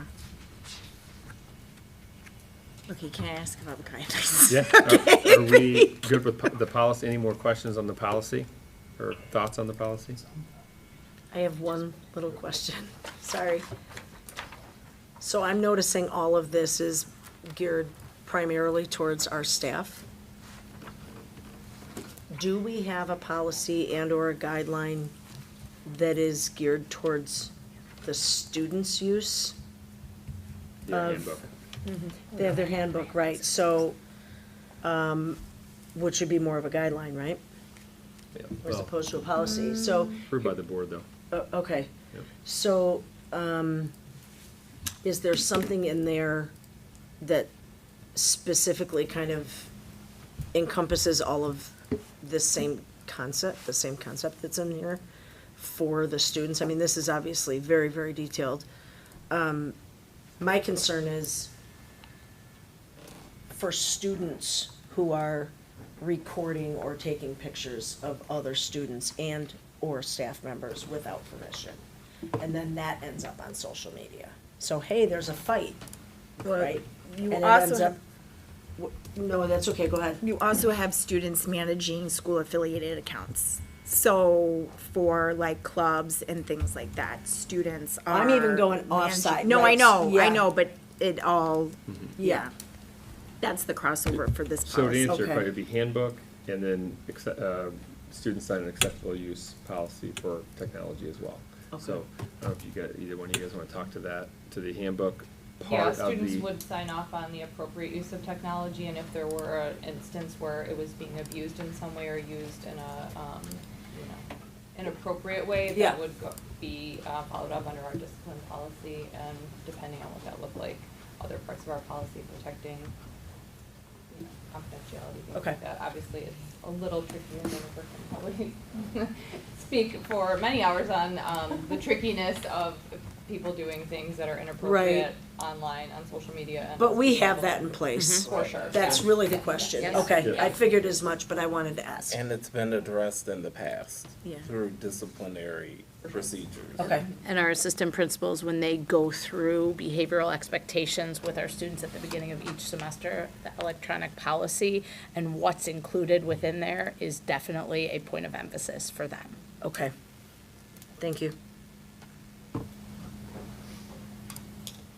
I guess just to clarify, from what Paula was asking, because Paula asked about even, and correct me if I'm wrong, Paula, were you asking about outside of, like, students posting like on social media on their own device? Were you inappropriate material on their own device about? That's being recorded during a school day During- on school premises without permission, right? Okay. So if Okay. something is being observed, on we someone- live in a time where kids' natural knee-jerk reaction is Yeah. this, Right. as opposed to, oh my gosh, can I help? Right. Right, so my question was surrounding, do we have a policy, and I'm hearing yes, surrounding how do we handle when those things happen? Right. How By do we- students, for students, Right, with whatever device. and Personal showing up school, right. for clicks on social media. When Okay. it would be something that obviously as a school you wouldn't want Right, right. out. Okay. No, I got it. Thank you. Any more policy? And I guess just to clarify Tim's earlier point, I was gonna just clarify right before Paula spoke, but I think you were getting at the accessibility question, about people that may not be into social media. And I guess I wanted to clarify it. How do you guys address that then? I think we're gonna need to look at the guidelines and make sure that we've included, to Jennifer's point, any accessibility language to Okay. make sure that we have included that. And that I it, think also there is the practical piece of, are we using social media solely for the purpose of promotion versus are we using social media to actually communicate what I Primary. would call team or activity-specific information, right? And I think that's an important piece, and that goes to in part asking for permission, whether it's for text messaging or others, right? I think the expectation from the district and administration, obviously, certainly correct me if I'm wrong, is that if we are communicating like team or activity, school-related specific information for that, club activity, whatever it may be, that's gonna be coming through other appropriate means. The purpose for social media is more related to the promotion Celebration. of the organization, right? To highlight, you know, whether it's winnings or just generally information out there, like, hey, come support XYZ when they're at, you know, whatever tournament this weekend, or over at, you know, we're hosting a pancake fundraiser or something like that. The purpose of social media is more the promotion piece, not communicating day-to-day team Not primary. information, right? Like Okay. practices or other information, that is coming through the other approved communication methods, you know, good old-fashioned verbal at, you know, at a practice, or your email that you're using through Teams, or if you're allowing text messages or using your Remind, you know, app, which is the district-approved communication, you know, that's similar to like a texting type of thing. So, and like I said, correct me if I'm wrong, but that's generally my understanding, is the social media is more for the purpose of promotion. And I think then Tim's question is just generally our obligation even toward the public about making those things accessible, like the district's website, and, you know, what features are then allowed from, you know, the social media piece of it. okay.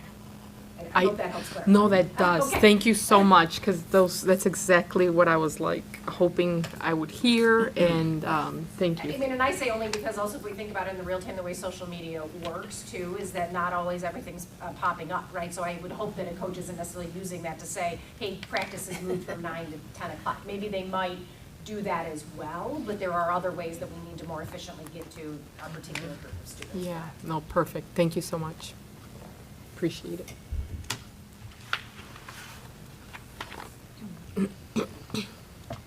Anybody else on the policy?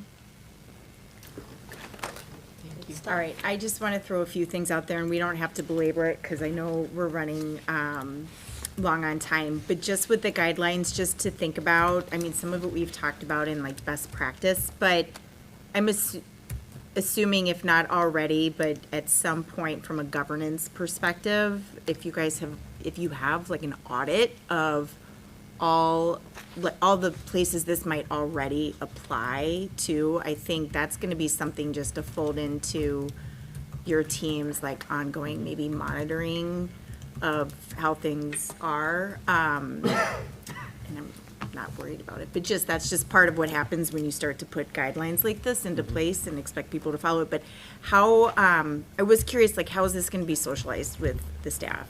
So once we get through board approval of this and we are comfortable that these are the guidelines and we're gonna have to share them with our staff, probably if it can be done, we can share it with them as a draft when they come back next week. Yeah. Or we'll have to do it electronically. Sure. But we will figure out a way to effectively share it with all of our coaches and sponsors. Make sure everybody Yep. knows. Yep.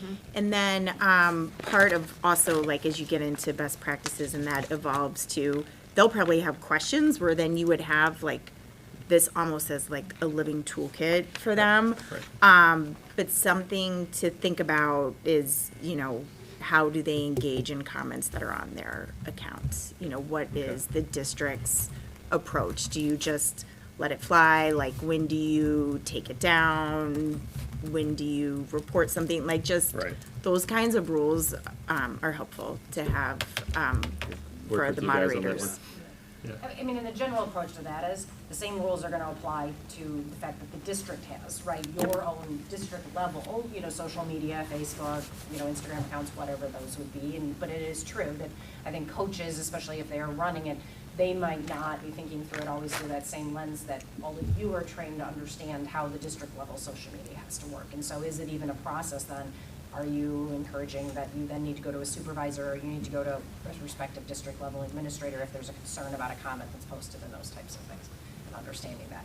And I've taken some notes on some of the other things that you've said about, the guidelines, including addressing the piece of if we do have coaches and sponsors creating social media accounts, but then they are being used even as a tool for students as a learning opportunity, right? Does the yearbook do one? I'm just trying to think, like the newspaper, or quite frankly, any other, I don't know, maybe there is even a club that is around the use of, this kind of technology generally.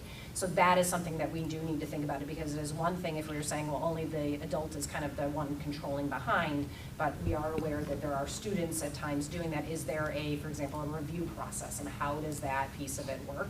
And if that isn't fully kind of fleshed out in the guidelines, maybe that is something that we need to think about putting in there, because we certainly don't, we don't want to end up in a place where either the staff member isn't aware that something's going on or put students in that position of not understanding what that expectation is either. I think it's an important learning tool and opportunity, based on the particular club for them, but we certainly want to set everyone up for success there too.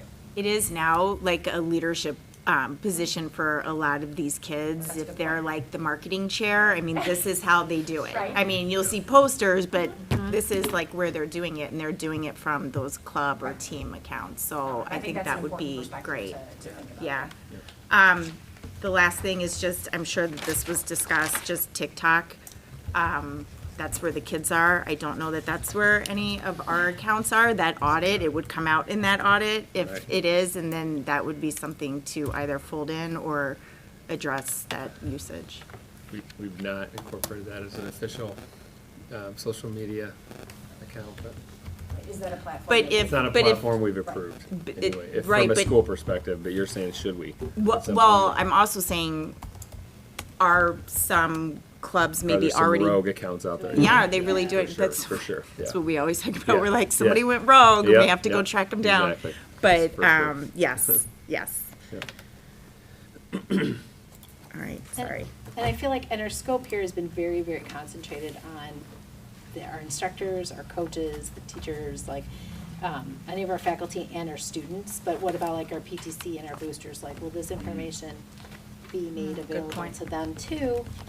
Yeah. Because again, we're talking about what is representative of our district. And this is like, I mean, I think this is really an important, piece for us to be sharing, and also to your point about it being something that is kind of a living document that may have to be updated and changed at times. Like, so can it be something that's accessible in some digital living format that you can say, always refer to the latest version of this because things will change? Yeah.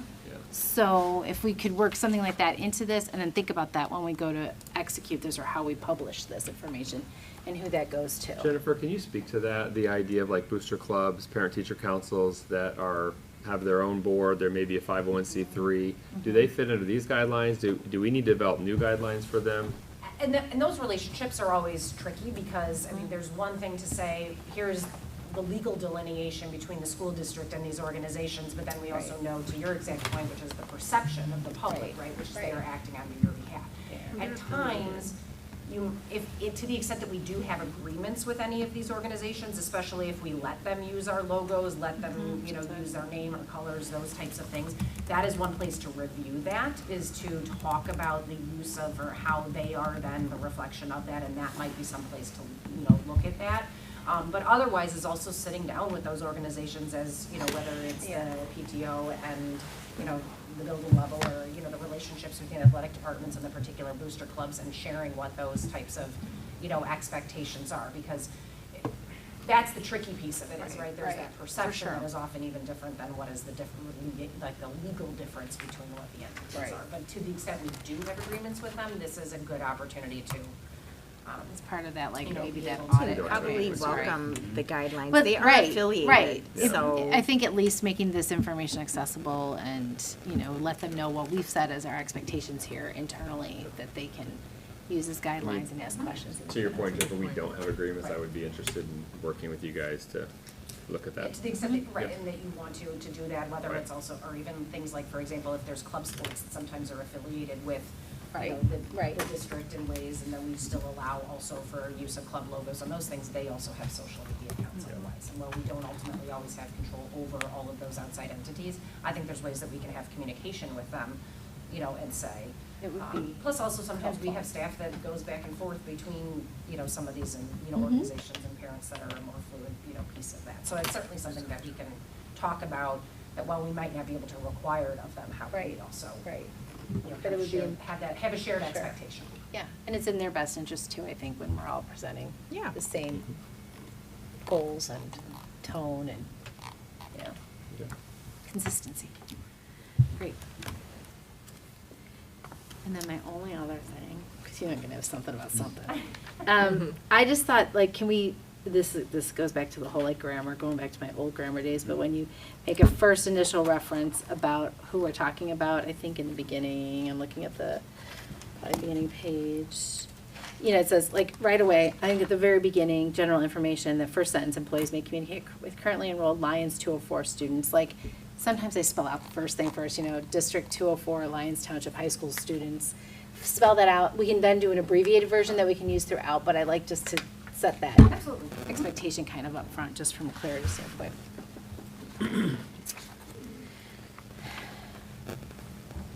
All right. Are we good with policy? And then, go ahead. Sorry, I just have one question. It could be me again. Under personal use of social media, the last sentence in there, in any form, I think students should not be engaged in any form through a faculty, staff member's personal social media account. I just don't know that it's the best sentence. So Jill, not the content, but the grammar. where are you at, Jill? So Under the personal use of social media, the last sentence in there. Page It's the 87. guidance, not the. Page 87. Oh, got it, okay. Yeah, it is awkward. Personal use of social media paragraph in that, where it says students should not be engaged in any form versus faculty's members' personal social media. Yeah. I mean, certainly, we can go. Oh, through yeah, and it's kind a of work. fragmented Our sentence. goal, right, in doing this is not to wordsmith, and that exactly was given to us, is kind of like look for the legal pieces to come up with it, but we certainly can work on rephrasing. Okay, yeah, because I'm fine with the content, I just don't, we were like, if this was, were to put that in, that it just doesn't read as well, or I think it could. It's not very clear, yeah, It's it's a little just an awkward. inadvertent, fragmented question, sentence. That's it, that's all I have. All right. Thank you, okay. Nope, thank you. Yeah, thanks for Okay, doing this. so then this will This is awesome. be on the agenda in a couple weeks for action and follow up. policy. Or no, it's just the first reading, yeah. But, Yeah. no, we have another policy. We have another one. I'm The sorry. Suspension, that's right. This is how tonight's gonna go. We're not ready yet, Joe, we can't move on just yet. It's all good. You're talking about 5290? Yes. Right. So, Ed, 5240. talk about that. 5240. Or 5240. Yeah, we go. 5290, and then its connections to 5240. That is in section 2 I'm happy to answer any questions if anybody has any. Sounds like you do, Tim. I mean, it's, sorry. It's okay, hopefully it's an good. easy one. It's just the sentence, let's see, third paragraph, last sentence, if the employee does not appeal the pre-suspension notification, the superintendent or designee shall report the action to the board at its next regularly scheduled meeting. Have we had those? Do those, I just, again, not very long tenured on this, but is that a practice that we do engage in? Say that question again, Tim. So it's the sentence, if the employee does not appeal the pre-suspension notification, the superintendent or designee shall report the action to the board at its next regularly scheduled meeting.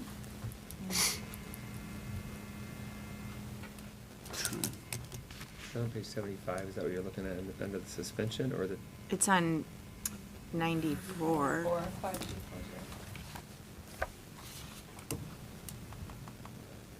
So what's your question? Is that, I mean, that's practice, that's what have we done that in practice? Just looking to see. We had that? Oh, this is under 5240. Sorry, I was looking at 5290. Maybe. Probably, it might be a closed, is that a closed? Oh, I see, okay. Isn't it usually is it usually If it is, closed? should it specify closed? I Yeah, would assume it closed. would be closed. Yeah. During closed session? Yeah, have we had an instance of that, Ed? We have not. I don't think we have. Okay. So that's why you. Should it specify closed, or does that not, I mean, that's just a given? Well, do we specify closed versus anything? Do we specify anywhere else throughout? That's a good point. Yeah, maybe. I don't Jennifer, know. do you don't think we that. should I guess I specify? don't think you need to specify Okay. that, because that, again, to the point of like, we don't go through like even in like a student policy to say that the expulsion hearing has to it's go gonna be right. closed. Yeah. Got it. You know, we just follow what the Open Meetings Act directs us, so, Got it. you know, as it Okay. Or relates to the that. board? Right, and you That's- may just also receive it like in a board report to you, not necessarily, you know, at the board At a meeting, board unless meeting. there's a discussion necessary during closed session of a board meeting. Okay. That's all I had.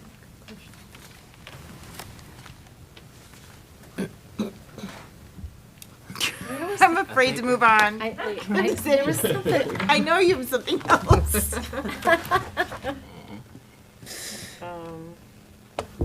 wait, 5240. Is that 5290? Now I'm confused. It's the district edit. They have connections. At the end, oh, 5240, okay. right, 5240 was added because Got of it. the requested change as it relates to 5290. 5290. So Okay. that's our legal recommendation, is if you're gonna change it to 5290, you have to make kind of a corollary change to 5240, which is just why it kind of Okay. goes out of order, if you will. It would be a district unique change to 5240 as well. So those two kind of go in connection with each other. Okay, but wasn't there a question we were supposed to answer from 5290? Sorry. No, I know I'm backing up. About, does it relate to administration? It was something like we had a Ed, choice. can you I talk thought. about the recommendation to 5290? Yeah, so the question for 5290 and then the related policy in 5240 is, it truly boils down to the type of suspension that would be allowable. Currently, the policy talks about that any suspensions would be suspensions with pay. When we were reviewing this policy, we took the opportunity to talk to our district council to find out if we wanted to make that change to say, you know, that we would allow suspensions without pay, what that would look like, and would there be any sort of legal implications to doing so. So that's what Jennifer was talking about, that if we wanted to make any changes to section 5290, because it's talking about certain exempt employees, that would also have an effect on policy 5240. So if we wanted to make that change from what is currently in the policy that suspensions would be with pay, if we wanted to make that change to make suspensions allowable without pay, we would have to make that change. But there are implications to doing it. It's not as easy as just changing something in policy and saying, you know, the board wishes to do that, so we want to do that.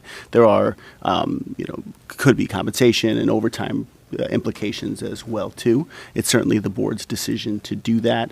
At this point, we aren't recommending that we make one change or the other. We just wanted to look at the implications to say, okay, if we did want to look into that, because the policy as it states right now, it does state all of these suspensions for particular employees would be with pay.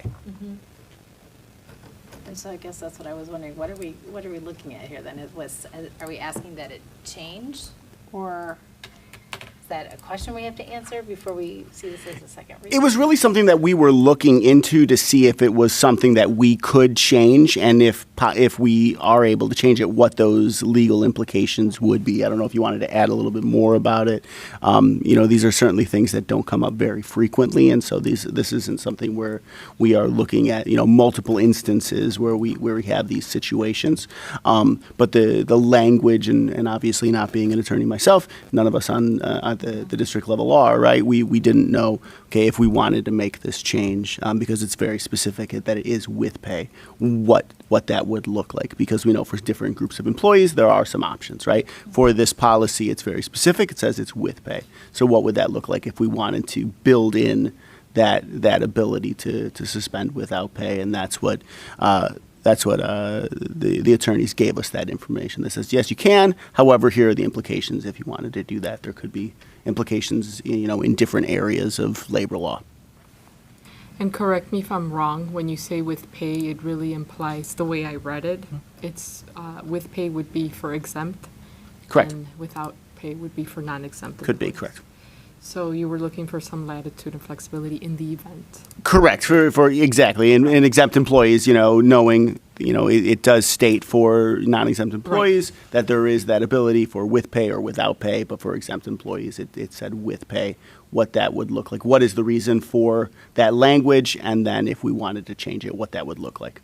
And I thought maybe I misinterpreted wrong, but I thought for exempt employees, you have to do with pay and you Correct. have to do the week, because legally we are going to be unbound if we do it in increments of anything other than a non-week. Because, What it is the impact under the Fair Labor Standards Act. Right. So, right, when you have employees that are exempt employees, and the expectation is that their salary is not otherwise being reduced. For example, if you were to give them a suspension without pay, that would impact their overall salary and could then kind of move them outside of that exempt status under the Fair Labor Standards Act. So then the question becomes, if you wish to do that, and then there's a distinction between in Illinois what part of the Fair Labor Standards Act rule applies. And so our analysis that we outlined in the memo to the board looks at whether that is, and seems to be that there is a position you can take that is permissible, so long as you are doing it not on like a day-to-day incremental basis, but it could be on a week-long basis or kind of longer increments that is permitted under a current version of the Fair Labor Standards Act regulations that apply here in Illinois. So the current press policy takes what is the most conservative position, which is that you do not give an exempt employee, unpaid unpaid leave. You are always having them be on paid leave, because the leave then is considered, both kind of the more punitive action that you're giving a consequence for, and that it is then within the bounds of the Fair Labor Standards Act.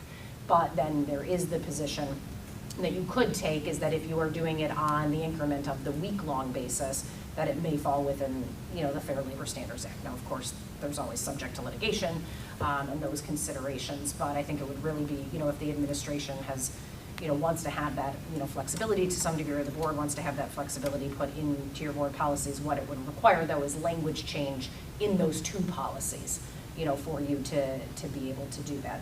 I mean, and the most important then, too, is if you are, in fact, putting someone on paid or unpaid administrative leave during that period of time, we also have to make sure that they are, in fact, not doing work, right? Because then otherwise could then take them outside of that exempt status and then kick you over into a place where you may then be subjected to overtime payments related to that individual. So I think it's really a consideration, right, ultimately for the board and then the administration is, do you want to have that flexibility, understanding that there may be some subject to, legal risk depending on, who the employee is and the reason why they might be subjected to that, period of suspension, or you leave your policy, as is, but that then limits you only, to only paid. I thought it was a good proposal. Well, I guess that's what I was asking, is like, are we going to adopt that decision? Like, do we need to make that decision, which way we're going here as part of what we approve. That would be, right now, the default is that it's that with pay, right? But if the board Okay. wishes to make that change, Okay, we so you're certainly just could do showing that. it to us. Yeah, but what it the- would look Right. The like. recommendation Only though is to stick with paid with leave pay. versus I mean, unpaid. in some ways, the, I You mean, have to say that louder. the recommendation is, I mean, one, you can even stay with the press default. Or if this is something that you are considering, right, that you want to have as, you know, an ability as the board, and therefore then the administration to exercise this, you know, a suspension without, you know, without pay, understanding that there is the legal ability to do so, but it is not necessarily without risk. So, you know, maintaining the conservative position.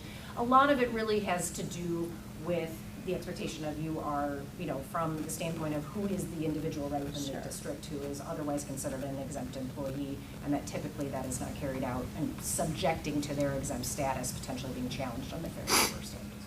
I mean, essentially, in, to Jennifer's point, Ed's point, like, in light of the potential legal implications, taking the more conservative approach and sticking with the paid leave is what our recommendation would be. I think that's what I was looking for. Oh, That makes the most sense to well, me. actually, I'm a little confused. Okay, you proposed, Ed, you proposed it, meaning to inquire and investigate. We just wanted, Just to right, know. just for information. Okay, so now we have the information, and that I missed, so I'm glad you're bringing that up. So the recommendation is that we remain, just keep it suspension with pay then? I would tell you that that is the kind of more conservative route, and I would tell you that's probably the most consistent route that most districts take. Consistent. As it Okay. relates to exempt employees. Okay. However, if the board, for some reason, right, if you had a reason that you would want to change that approach, Uh-huh. we believe that it's ultimately legally sound, although it does, you know, open you up to, you know, obviously some risk of litigation from someone who would be put on an unpaid administrative leave for example. Okay. So once you get the responses back, then as an administration, Brian, Ed, I hear you say that you just prefer to stay with, Yeah. you asked the question and you just Yeah. prefer Correct. to stay, Yeah. to keep it But the board, suspension. again, though, the board can Thank go you. one way or the other. Like, you guys can And I discuss appreciate this that. and take the other approach, I but our needed that recommendation is take the more clarification. conservative approach Yeah. and stick with the I would policy have of to the say, paid. it just as a board member, as a community member, it makes absolutely the most sense to leave it the way it is. Because the risk that we would take on as a district in a potential lawsuit, in my professional and personal opinion, would not be worth. I think it's better to leave it the way that it is. That's my 2 cents. And it's also something that hardly ever comes up, so. Correct. Yeah. I'm good with that. So is there, what prompted you to think about that? Just in review of the policy, as we were going through, when we go through policy, or Press 115, 5290 was one of those Section 2 policies for review. That was up for a 5-year review. So when we were going through and reviewing those policies, part of that process, Dr. Waterman and I work with Marilyn to take a look at that. We look at the language and say, okay, is there anything we want to review? Is there anything that we might want to ask our legal counsel about? And that was one, just because it was very specific and it said with pay. And again, us not being attorneys, not knowing the legal reasons why it was that, we wanted to inquire and say, why is it with pay? And then is there the ability, should the board be interested in, to make that as an option of without pay? Please just give us an analysis of what that would look like, what would be some legal implications on that. But we wanted to share that with the board, because as Dr. Waterman stated, it's truly the board's decision on that, but our recommendation is to keep it the same, correct? And then I'm just curious, how does the language for, is this something that other schools have, do other school policies include language to that effect? I'm just curious how we compare, you know. Does anybody really include language for non-pay or? Well, you most know? districts apply to press, so they would Okay. have the So they same elect the press same thing. updates, yeah, they have the same press Okay. updates that we review. So we would just be staying, you know. Consistent. Yeah, it'd be very with the- consistent. And Yeah. with the general. Yeah. Correct. Yeah. Okay, interesting. Thanks for doing Thank that you. exercise. I'm sorry, it absolutely. was confusing me a lot, and I appreciate No, you I- listening and I'm working glad you through asked it, that. right? Yeah. Of where we're headed with that, but I appreciate, Absolutely. you know, having that discussion and also looking into what those other options might be, should the board look at another way. But I agree, you know, in retrospect, thinking about the risk factors, it makes sense to stick, in my opinion, with press recommendation on that. Okay.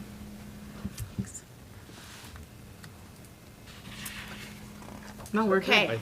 So just so I have it right, and Ed chime in if you Yes. have some different notes, but for policy 5125, we have a lot of work to do on that to bring that back. But the other ones, we're just adopting the recommendations in the memo that were outlined for August 19th. 5125, remind me. That's the social media. Oh, yeah, communication. yeah. So we have work to do on that one, but Yep. the other ones will Yep. come back on August 19th with the recommendations as outlined in the Hodges-Levesey memo. And Yeah. the press updates. Yeah. The ones that had the title or the repeated sentence, right? Yeah, I've Were- got that note on And there. we'll clean Yep. those.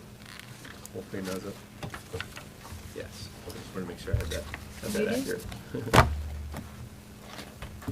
right. Thank you, everybody.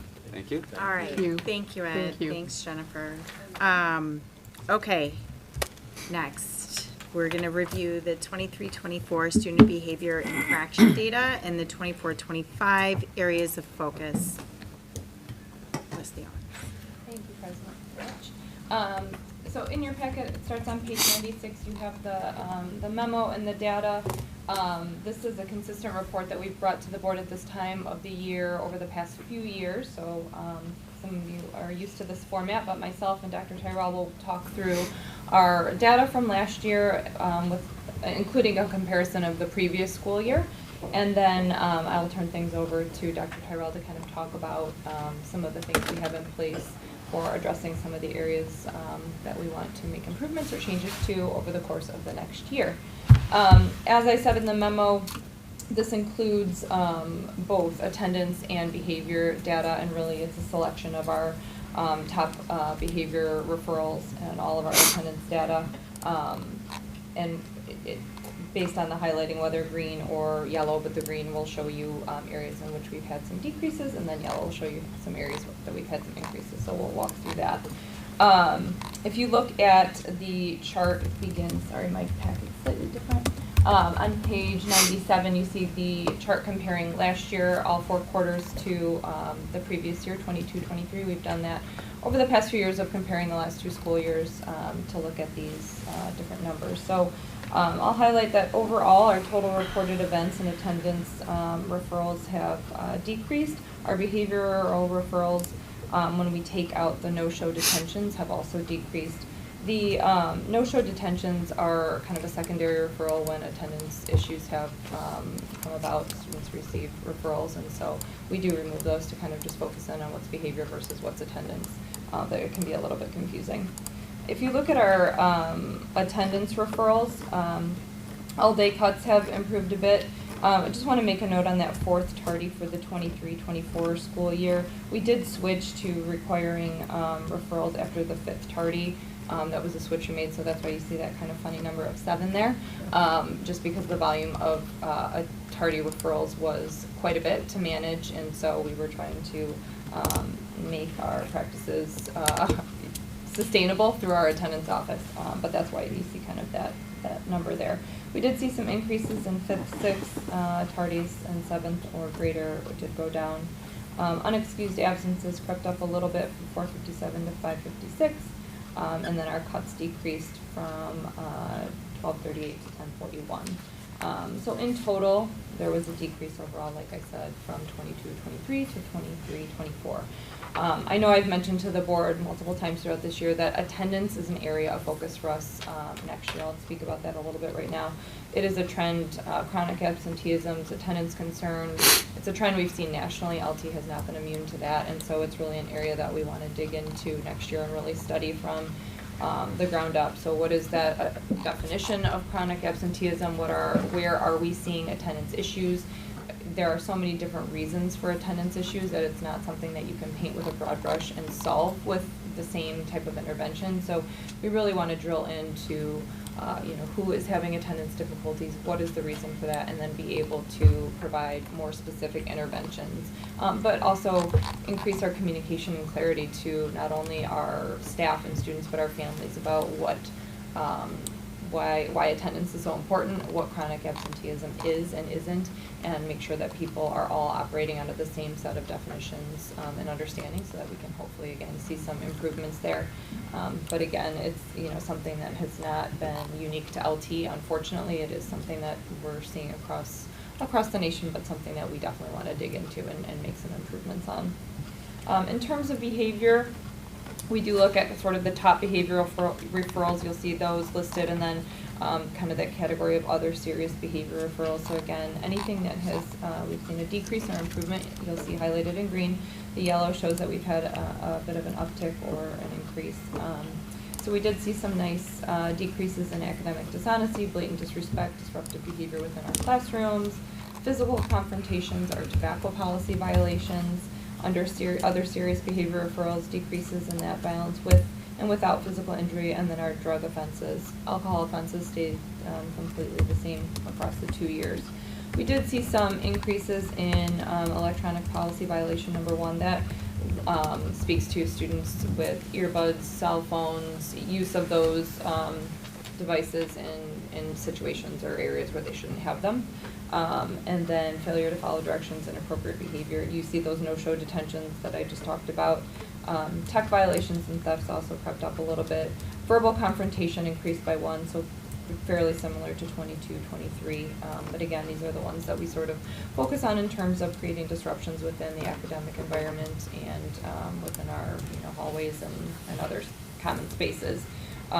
We've looked at this data. We look at this data all the time, really, certainly quarterly, semester basis, and each year. That has not changed over the past few years. This is something that our building team, and Jen can speak to that, but it's something that our building team has their finger on the pulse of this all the time. It's something that myself and Dr. Rowe, we meet quarterly with the team to review, provide any suggestions if we have them, or any just kind of consultation, and just again to be aware of how our students are performing, both with regard to attendance and just behavior. I mentioned in the memo, but I'll say it again, that we've done a lot of work on our foundational behavioral expectations and how those are communicated across our entire school community. That's really important to us. That, again, similar to what we want to do with our attendance next year, we want to make sure that everyone's working from the same set of understanding, definitions, expectations, so that there's no surprises and that everyone understands what's expected here within our school. And so we have updated the code of conduct, we've updated the student handbook. There's a lot of emphasis being placed on being clear about describing those expectations. Jen mentioned our AP talks, those will continue. We do those welcome week lessons with students where staff are going over those expectations with students. So we've really placed an emphasis on making sure that everyone's well aware of the expectations, which we hope helps us see some of these decreases, and we'll continue to see some of those decreases as that continues and remains consistent throughout the building. We do break out, if you look on page, I believe it is 98 in your packet, we do break out some disaggregated attendance and behavior or discipline referral information. We've done that over the past 2 years per a board request. And you'll see some of the rows are obscured because the populations are under 10, so we do to remain confidential. We do keep those blacked out. But this is information that's very of high interest to us in terms of really being able to dig in and look at who is having, again, not just with attendance, like I mentioned, but with behavior, who are the students who are being referred. You can see very clearly in here that disproportionality is still evident. We do have that discipline disproportionality improvement plan that is due every February now, so we did bring that to the board, and that is on the website. We will be looking at that to update that plan as of February 2025.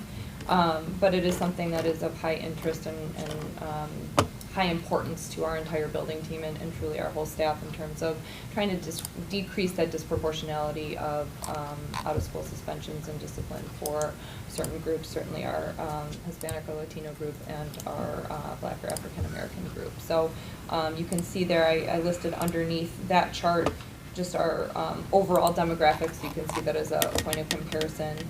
These numbers stayed largely the same over the past 2 years. We didn't compare them in this chart, but again, it's an area of emphasis for us to make sure that we're really focused on that disproportionality. I'm trying to me think if there's anything else within the data. I think that's it with the data.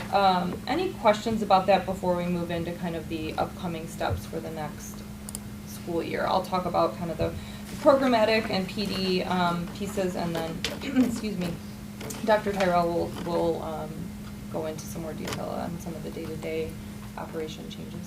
Dr. Owens, just one question. Sure. I just wanted to know, I couldn't, and maybe I feel I probably, I'm sure I've asked this every year, but do some of these infractions, these categories listed above, can like one student have multiple within it? Yes, this refers to how many discipline referrals. Okay, So so there may be students, with, certain students who make up a multitude of the Right. referrals. okay, sometimes that helps a little bit for No, that's perspective true. setting too, okay. Yeah, it's a good question.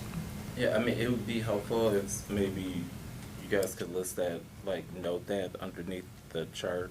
As a reminder. Just because then Like a someone footnote, is looking yeah, at that's it a good and they're, question. you know, one student could And I don't have think about it. Right. 10, Referrals. 15 or so throughout the, Sure. and this is throughout the year. Throughout the year, yep, this is cumulative from quarter 1 through 4. We have that information, that's certainly information that we keep note of, and I can put that together to share. I think Well, just no, a note of I'm it. just making Yeah. a note saying Yeah. that. A footnote or Gotcha, that there something. could be Footnote, that multiple it's referrals right. from a single Yeah, student. not to necessarily. Yeah, we don't have to know how many, maybe each person, but Yeah. not yet, not at this point, but yeah. Just a reminder, because I do think I ask that probably every time. If Good some, question. like when you get referred for this, does it also mean you did this kind of a thing? Which Sure.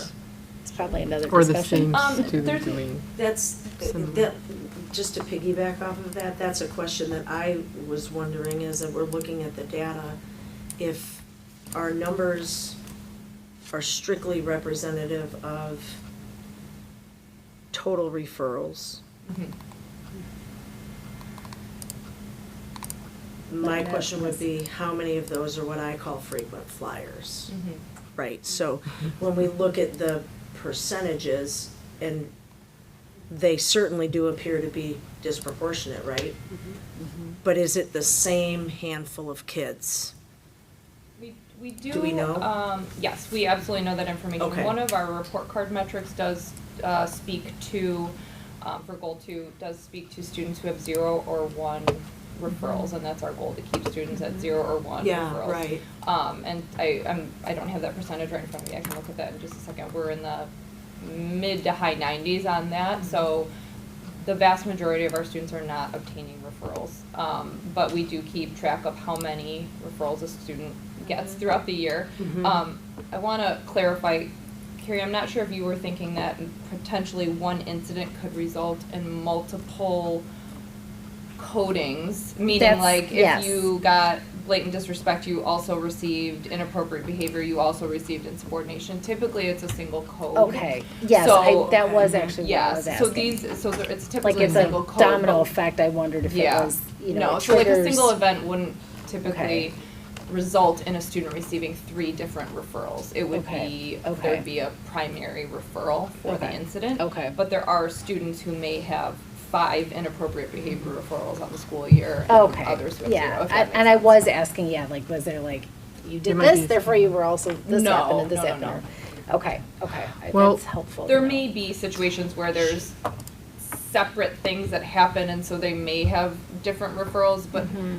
typically, and Dr. Tyrell, correct me if I'm wrong, typically when a situation happens, there's sort of the primary Mm-hmm. referral that would be coded and counted rather than, I'll call it like a double jeopardy situation where, Yeah, oh, I you're know, insubordinate, now you're right, also gonna right. get blatant disrespect, It kind and of you're seems also, to be a yes, little bit of a yeah, defeatist, it wouldn't be like that. perspective of how we're trying to change that. Correct. Right. Well, I imagine there's Like, you situations get pulled where over you're. for speeding, but, oh, you don't have your seatbelt on, and oh, you don't have your license with you, and oh, you, right? Yeah. That's And what then you're asking, And then, how So are a you single ever gonna incident is correct- 5 tickets versus 1. Exactly, Yeah, versus we don't, one, typically right. it's Right. a primary Okay. reason. But I imagine there are situations where Same. you're 2 kids get in a fight, and then upon search of that student, they have drugs on them. Yeah, That's gonna exactly. be 2 Yes. entries to Right. it, because they are Absolutely. truly 2 different. Right, you don't have to Yeah. pick and prioritize. I mean, there are those extenuating circumstances where you have to code more than one. For sure. because of Yes. the situation. And there are circumstances where you might have one coding, but then a description that's included within a referral might reference Right. some additional things that are uncovered throughout the investigation. We were 88.8% Oh, 88, okay. students this past year that had 0 or 1 referral. Okay. See, that's huge. Great. That's really good. So that is, 90%. that may Nearly be a 90%. worthwhile, Yeah. I mean, to throw in this data, to have it all together, because you're right, I forget, and when I look at this, I'm looking, my mind just thinks it's the number, you know, Sure. like, I'm not thinking, oh, it could be the same students all over again, Sure. and that's a very high percent, that's great. Yeah, 5% of our students are doing Yeah, everything they need the to do. majority are, Yeah. It really is Yeah. the vast majority. Following the are student students handbook. are very- Right, following the student handbook. Following Yeah. the the student frequent handbook. flyer Yes, program. because you're doing a good Frequent job. flyer. I mean, that's what I telling them call what them those for- things Well, are. I know it's Yeah. not Funny a very name, but professional yeah. term, but I Yeah. do. I refer to them in my own situation as frequent flyers, right? So it's the same students over and over and over. And it's over. sad, but that tends to be. the Right, case. and so how much are they contributing to that 50% or that 34, whatever, you know? Right. All of them, for all of our population groups. I did have just a few questions about the data. The first thing, just an observation, I'm happy to see, with the exception of theft and inappropriate behavior, more of our significant behaviors are decreasing, whereas some of our no-show detentions, some of those other ones that, I mean, so that to me is a positive. I guess I did have a question though about the descriptors. You have disruptive behavior as a category and then inappropriate behavior.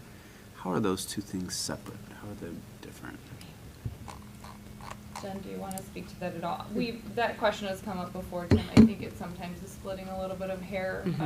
Which one? Splitting hairs in those. And I inappropriate. think that's trying to identify specifically the classroom piece. Okay. So, I mean, Oh, you could okay. be in the hallway and you Right. could be doing Okay. inappropriate behavior, but if you're in the classroom, people would categorize that as a different experience because you're impacting the learning education environment of That's other a- students. yeah, that makes And so sense. we usually look at those situations differently.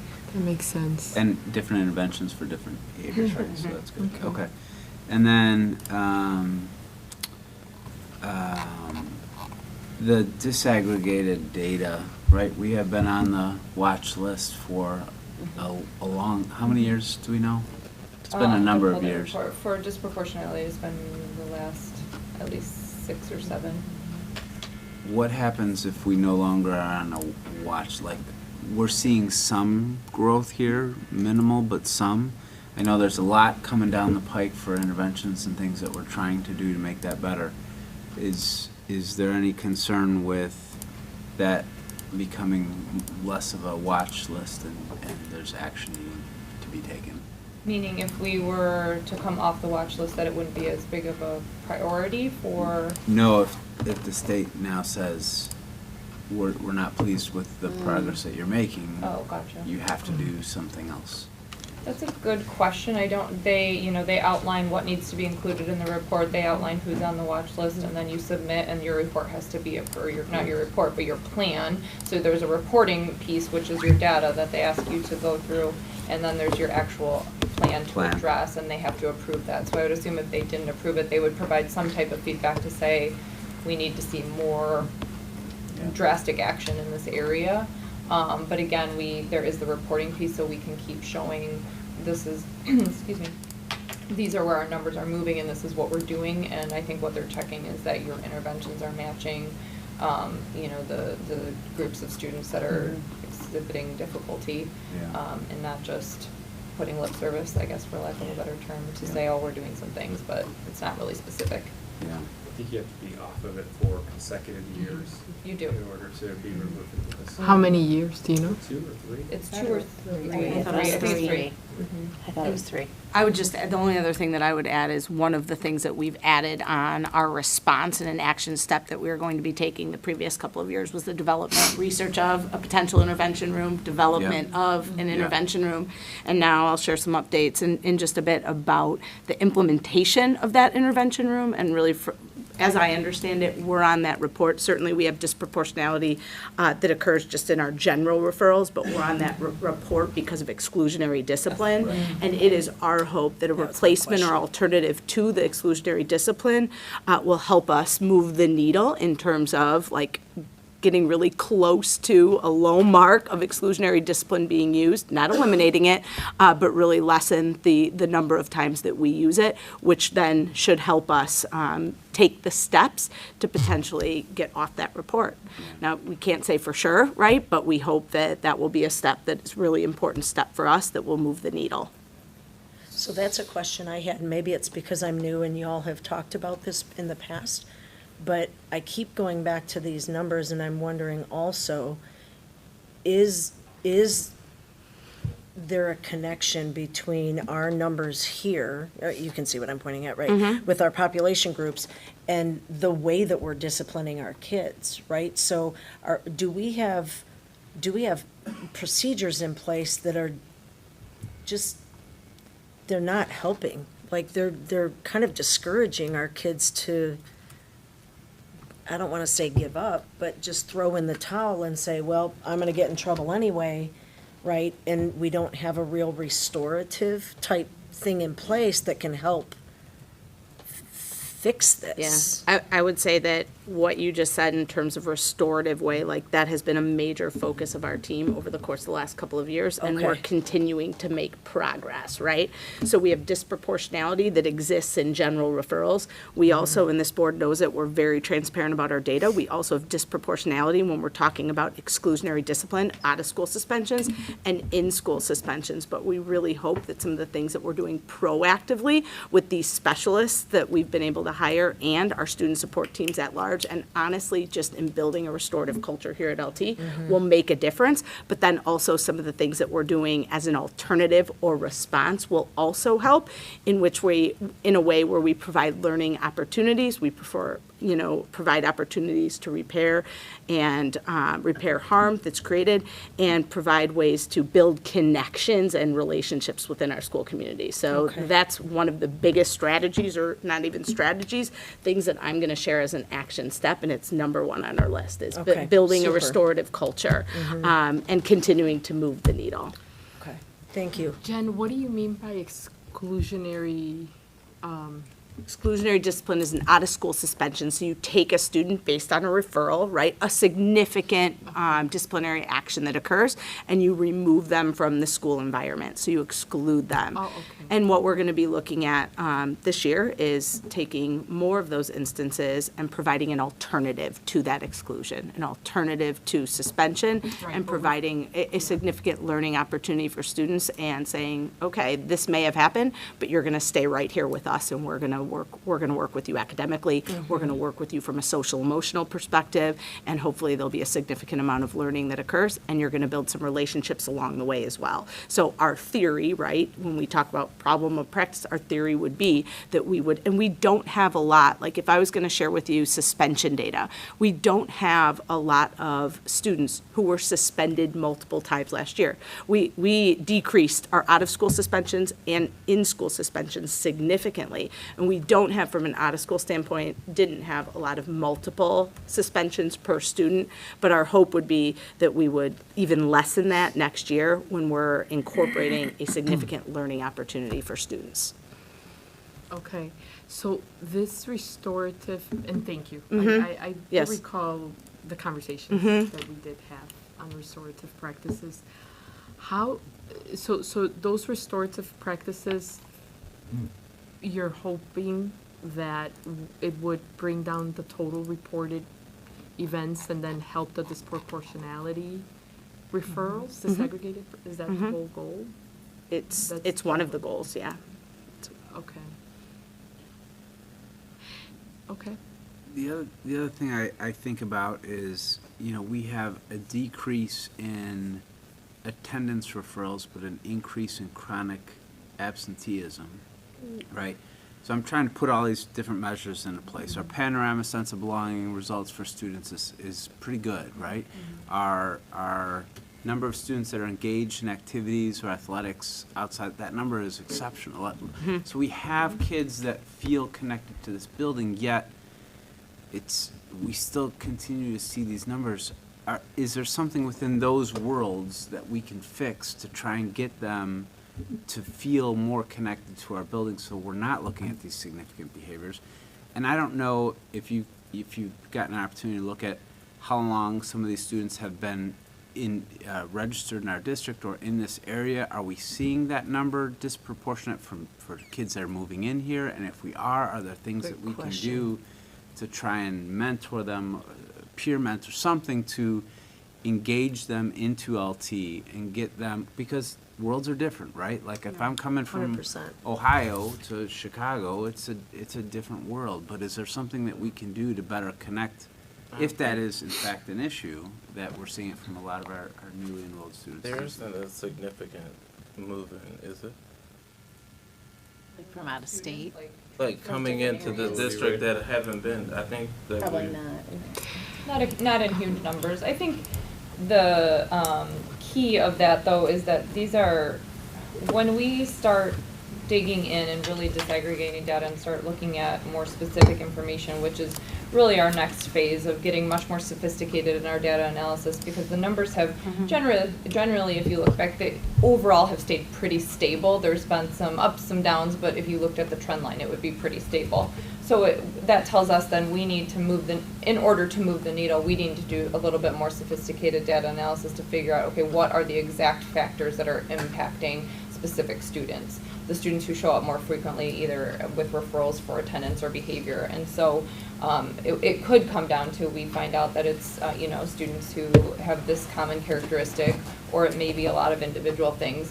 When you get into some very specific behavior and attendance data, you find out many times these are really complex issues that don't have a single cause. And so we're not dealing with, oh, we just put this in place and now we're cured, we've cured that issue. And so these are not, I don't want to ever minimize, because these are issues that our building teams, our student support teams grapple with each and every week, and really do try to dig in and work with families individually and students individually. We also know that we want to continue to have the numbers that we have in terms of student engagement, the 88% plus of 0-1 referrals, and that takes kind of that district approach, which is some of the other things we do. We know that's not going to hit every student and that's not going to improve every student, but we want to keep those numbers and keep improving those general numbers. So things like providing professional learning to our staff on things like implicit bias and engagement in the classroom and understanding, culturally responsive methodologies. Those are things that are really important to us to try to engage all students and be proactive. And then also, as Jen will talk about, some of the restorative intervention pieces, that very initial piece, that proactive, how are we engaging students in a restorative community far before we ever get to a referral place. So we want to keep putting efforts in that proactive layer while also getting a little more sophisticated in terms of drilling into why are some of our individual students having such struggles and how can we start impacting that. And it's not going to, I can make the prediction, it's not going to be a single factor and it's not going to be a single intervention. It's going to be a really complex situation that we'll be working with families, and we have, so. I think Mr. Alvor's moving also not from like, are the kids not fitting into belonging in our culture? How do we have to maybe shift our culture for us to meet their needs? Yeah. And I think that's a shift in thinking, like looking at our pedagogy in a very different way. And I think that's been a part of our work, and Jen's going to talk also a little bit more, because that's what also is included in what we mean by having a restorative culture. Do we know how to respond to the diverse needs of those community, are the children that we're serving, right? So it's a little more reflective, responsiveness for ourselves. Right. Very good point. Like I said, Jen's going to go over a lot of really specific information, and we really did just talk about our professional learning and programmatic improvements. Those things are listed. I don't have to go over all of them again, but again, we're still working on a lot of that proactive, making sure that our classes, our programming, all of the things that are available to all students that we are continually looking at that, improving that every year, and making sure they're very inclusive. So that will not change, or that has not changed. That's still a focus for us. The restorative practices, Jen will talk a little bit more in detail, but again, we're kind of rolling that out much more broadly in the next year. We've had our building teams have gone through, and our student services teams have gone through some training, but that will really be rolled out in terms of teachers getting a foundation for what that means and making sure that everyone's part of that restorative community and creating that. And then just again, to highlight programmatic improvements, our co-teaching, our multilingual programming, programs that were not available for students prior to a few years ago, where we know that students are feeling very engaged and very, just seen in those environments and feeling like they're where they belong and where they need to be. So I think all of that, again, it's hard to look at data that's going to show you causality and say this is creating this improvement or this is, but we know that all of these things that keep increasing our student sense of belonging and engagement are going to help this ultimate goal of reducing attendance and behavior referral. So that's kind of the overview. If there are no questions about that, I'll turn it over to Dr. Tyrell to give us a bit more information about what I know our building team has been very busy working on over the past year. Yeah, appreciate some of the questions that have been asked and really lead into some of the things that I'm going to share with everybody tonight. I'm going to reorder some things just based on some of the questions that we've had. But as Dr. Owen shared, our district leadership team, our central leadership team has really developed kind of a focus that will be here within our LT community for multiple years on building restorative culture. And we're going to start the first day in our session with all staff talking about the foundations of restorative practices and what does it mean to build a culture of belonging here. We've talked about belonging for a long time here, but really the intentionality behind practices that we can implement within our school community that really builds that belonging for our all students will be a central area, will continue to be a central area of focus. So we'll go through foundations. We also, Dr. Rowe and I are planning a level 1 training for all of our special education paraeducators and our student assistants as well. We understand that whereas certified staff will need some very specific training, that there are members of our school community, many members of our school community that are engaging with students, engaging with each other, and so we're working on planning some sessions. And then later this year, we will work with our certified staff on just language, right? Language that we use, positive, affirming, affective language with our students and honestly with each other. A practice that we're going to talk about throughout the course of the year is really using a circle to build connections, to build community, and really our students, it's important that if we're going to use that practice to repair harm or to respond to situations, that we use it up front in a tier 1 capacity to build community and relationships, and so our students have practice in that format as well. So that's some of our overview professional learning.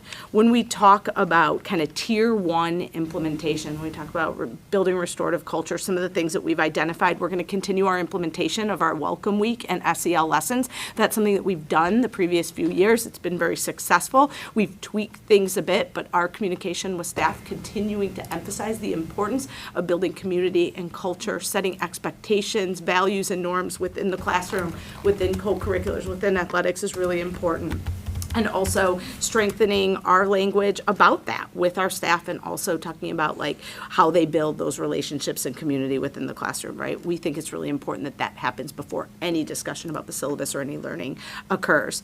We also are intentionally building in time for our division members to connect with each other. We know that it's really important that our staff has an opportunity to connect with each other. We're a very big place. We have opportunities to connect at Institute Days and School Improvement Days and PLC Days, but we're really intentionally building in opportunities for them to connect within their departments and divisions as well.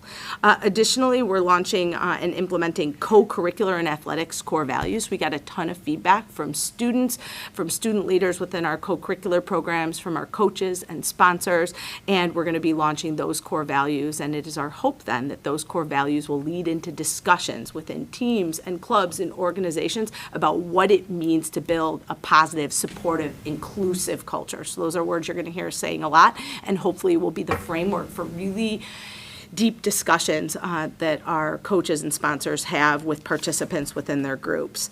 We've talked a little bit, Tim, you mentioned our panorama belonging data, right? For quite some time, we've reviewed that data. We're going to take a next step this year. We're going to look at implementing listening and problem-solving circles with our staff and our students, right? We don't just want to look at the data and say, okay, this percentage of our staff or students feel this sense of belonging. We want to ask them questions about what will move the needle vital in terms of their feeling of belonging. And Dr. Rowe referenced some of the things that we could change from our pedagogy to our responsiveness to our implementation of restorative practices. We also want to get some ideas from our staff and students, like what will impact how you feel when you are engaging as a student or staff member at LT. Our student services department, as Dr. Owens referenced, they experienced significant amount of learning last year around restorative practices. And our language arts division, we had a lot of people interested in our summer workshop within the area of restorative practices. So we're going to be developing some kind of enhanced learning plans for those two departments, as well as our physical welfare department that has implemented a sequence of social emotional learning through the Yale program over the course of the last few years. So we're going to accelerate the learning for those departments that either have the foundational pieces or have expressed a significant amount of interest, or it aligns to the content and the instruction within those disciplines. When we talk about kind of like our tier 2 and tier 3 interventions, like Dr. Owen shared, and we had shared a little bit about our restorative intervention room.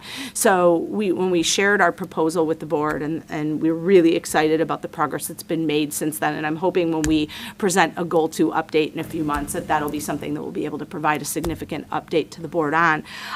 But when we talk about our restorative intervention room and the specialists and the paraeducators that are working in those spaces in collaboration with student services, they're going to be doing some proactive work and some responsive work as well. So throughout the course of the summer, our APs, along with our building leadership team, have talked about the students that we hope that our restorative intervention specialists will connect with right away at the start of the year. And we hope that they're able to connect with students who maybe have experienced some attendance issues in the past, and also some students who have had some behavioral issues in the past, to build the relationship and the connection right off the bat, to run some community building circles, to talk about kind of the root cause and work with those students. So our specialists have been working with the APs and our BLT throughout the course of the last several months. They attended our workshop on restorative practices. They also had the opportunity to come in and work with our associate principals and division chair for student services. They've reviewed everything that we've created for the program so far, have provided feedback, and they will work with our student support teams to identify students that they'll connect with proactively as we start the year. Then there'll be responsive work that they do within the restorative intervention room in working with students who are placed or assigned to the room as an alternative to in-school and out-of-school suspension. So the building leadership team, again, in collaboration with the new specialists, and we've had a little bit of collaboration, and we'll have a lot now that they've been here today for day 1 of induction and mentoring, have developed the schedule for what the experience will look like. They've developed communications that will go to students, to the parents and guardians, to our staff, to teachers of those students. They've developed inventory so that they can get some feedback from students and parents as well. Goal setting forms. So a lot of resources and supports and documents have been developed by the team for utilization within that restorative intervention room over the course of the last several months. So really excited to see how that has progressed and will continue to progress. Our specialists, one of the things that they're going to work on this week, and one of our specialists is psych by trade. They'll be working on data collection tools, right? So we want to develop tools to monitor the progress of students who become part of the restorative intervention room caseload, but then also data collection tools so that we can evaluate the success of the program. So that's something that they're going to play a significant role in as they join our team here this week for mentoring and induction. So that's kind of some big picture on restorative practices and also restorative intervention room.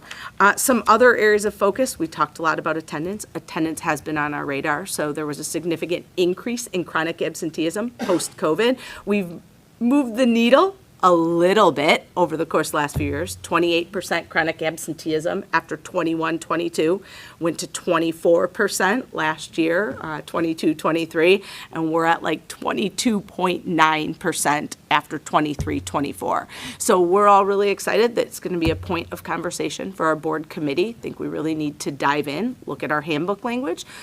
look at comparable schools. We've done some of that research, and, it's a problem that a lot of schools are struggling with. So look at where other schools are, look at our handbook, look at what other schools are doing from handbook, what our best practice is, and really excited that we'll have a multidisciplinary team to do that. But when we talk about continued focus within attendance, we'll continue our communication. So we send letters after 4 days of absence, letters after 7 days of absence. Last year, we started sending kind of what we call the chronic absenteeism quarter letter. So after each quarter, we send a letter home to the families of those students who have been chronically absent in the quarter prior. And if we see improvement, we remove the student and the family from that communication. We also have targeted meetings with families and students when students are struggling academically and with attendance as well. We call them TAG meetings. We usually start those at around 7 absences. Certainly there's a structure for assistant principals and also members of student support teams to contact families before then. But we start bringing families in around 7 absences when there's struggles in multiple areas. So we'll continue with those plans for this year when we talk about attendance. We are also going to look at a more sophisticated school reluctance protocol that our social workers will run in extreme instances. So certainly there are instances where we have students with a significant amount of absences, and we know that there are some social, emotional, mental health concerns, and we work with students and families as appropriate. But we also want to get to the root causes for some students who might be school reluctant and use more formal protocol for those meetings. So our APs, Drew Eater, and our counselors, social workers will be working on that as well. We're going to continue our partnership with West 40. We have great resources through West 40. We have a tapestry program in which we have advocates that are more adults within the school community that work with students, and attendance is an area of focus. We also partner with West 40 in their truancy program as well. So those are things that we're going to continue doing this year. When we talk about attendance and we talk about tardies, I'm going to share a number that's pretty striking. So 40% of our tardies, so on-time behavior is really important. We know the impact that on-time behaviors can have to instruction, right, and to the classroom environment, to disruption within the environment.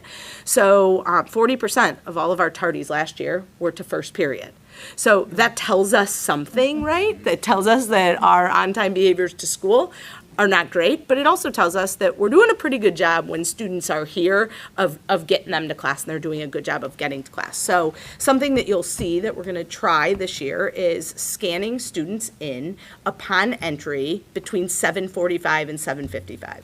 This is not something that we're doing as a safety. For safety. We're doing this for attendance. So what we plan to do is when students enter between 7:45 and 7:55, we intend on scanning them in. That will put students in position to go straight to class. Prior practice, students came in late.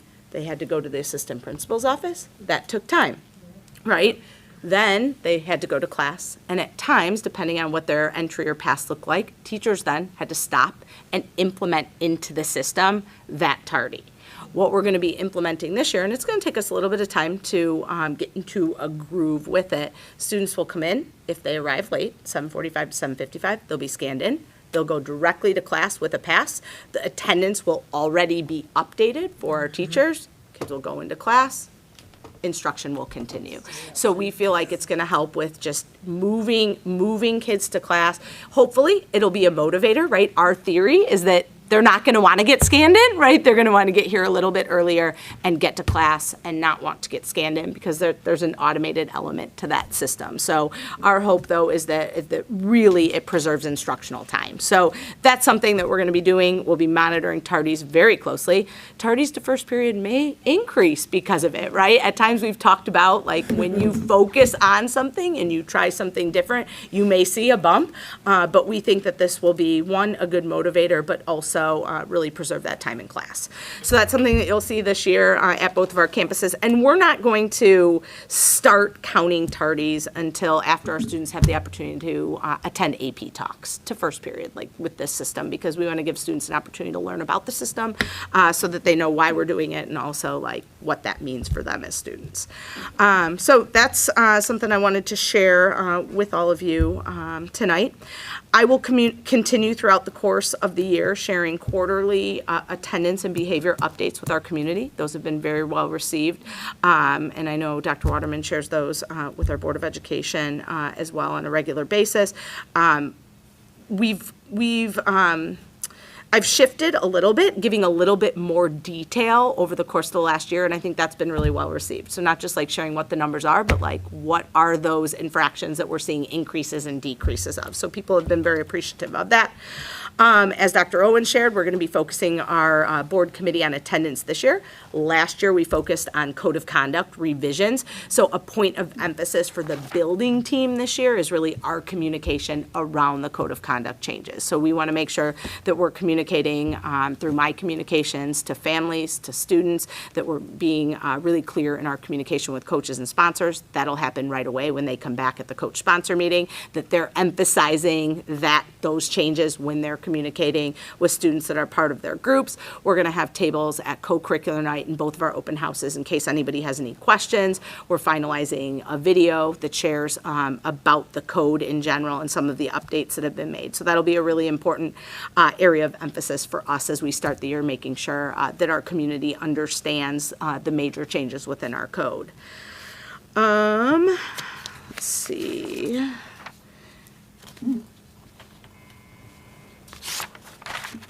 All right. When we talk about other changes that we're going to be making this year, so we've had, like lots of schools, we've had a lot of discussion over the course of the last couple of years about cell phones in academic spaces.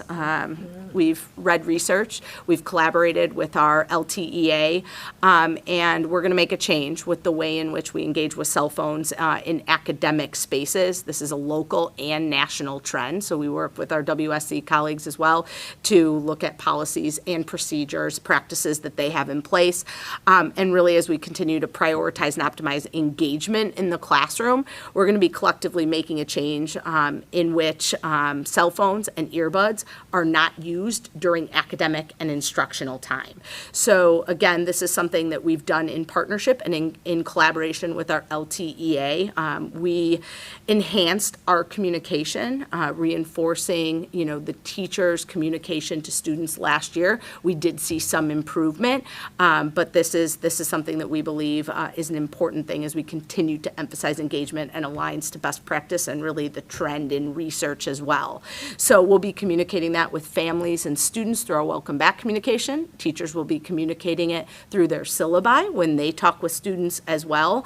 Classroom expectations will vary, and we're okay with that at this point in time. And what I mean by that is one teacher may say cell phone has to be out of sight in a backpack. Another might use a pouch. We're comfortable with that at this point in time. We may make a recommendation down the road that looks different, that achieves consistency in practice, but right now we believe that this is kind of the next step. So that language will be shared with families and students at the beginning of the year, reinforced through teacher communications with kids, and also through AP communication with our students as well. Cell phones and earbuds will continue to be allowed during unstructured, non-academic times. So that's common spaces before and after school, passing periods, study hall, as long as, teachers with teacher discretion. And then I should just say, if there is an academic, instructional, learning, reason for a cell phone to be used within a classroom, or earbuds, there's a listening activity, certainly they would be allowed within the class. And that would be, teachers would communicate it to kids,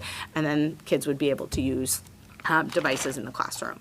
So that is another area of focus for us next year, and we believe is important as we consider engagement within the classroom. Before I end, I would just like to kind of come full circle back to the data. Last year at this point in time, we talked a little bit about vaping. We talked about tobacco use. We talked about THC. We talked a little bit about physical altercations as well. I know that Dr. Owen shared this with you. The data's here. We had significant decreases, Tim, you referenced them, in those major violations. We're really proud of those. We've done some things. That we think have made a difference in in those areas.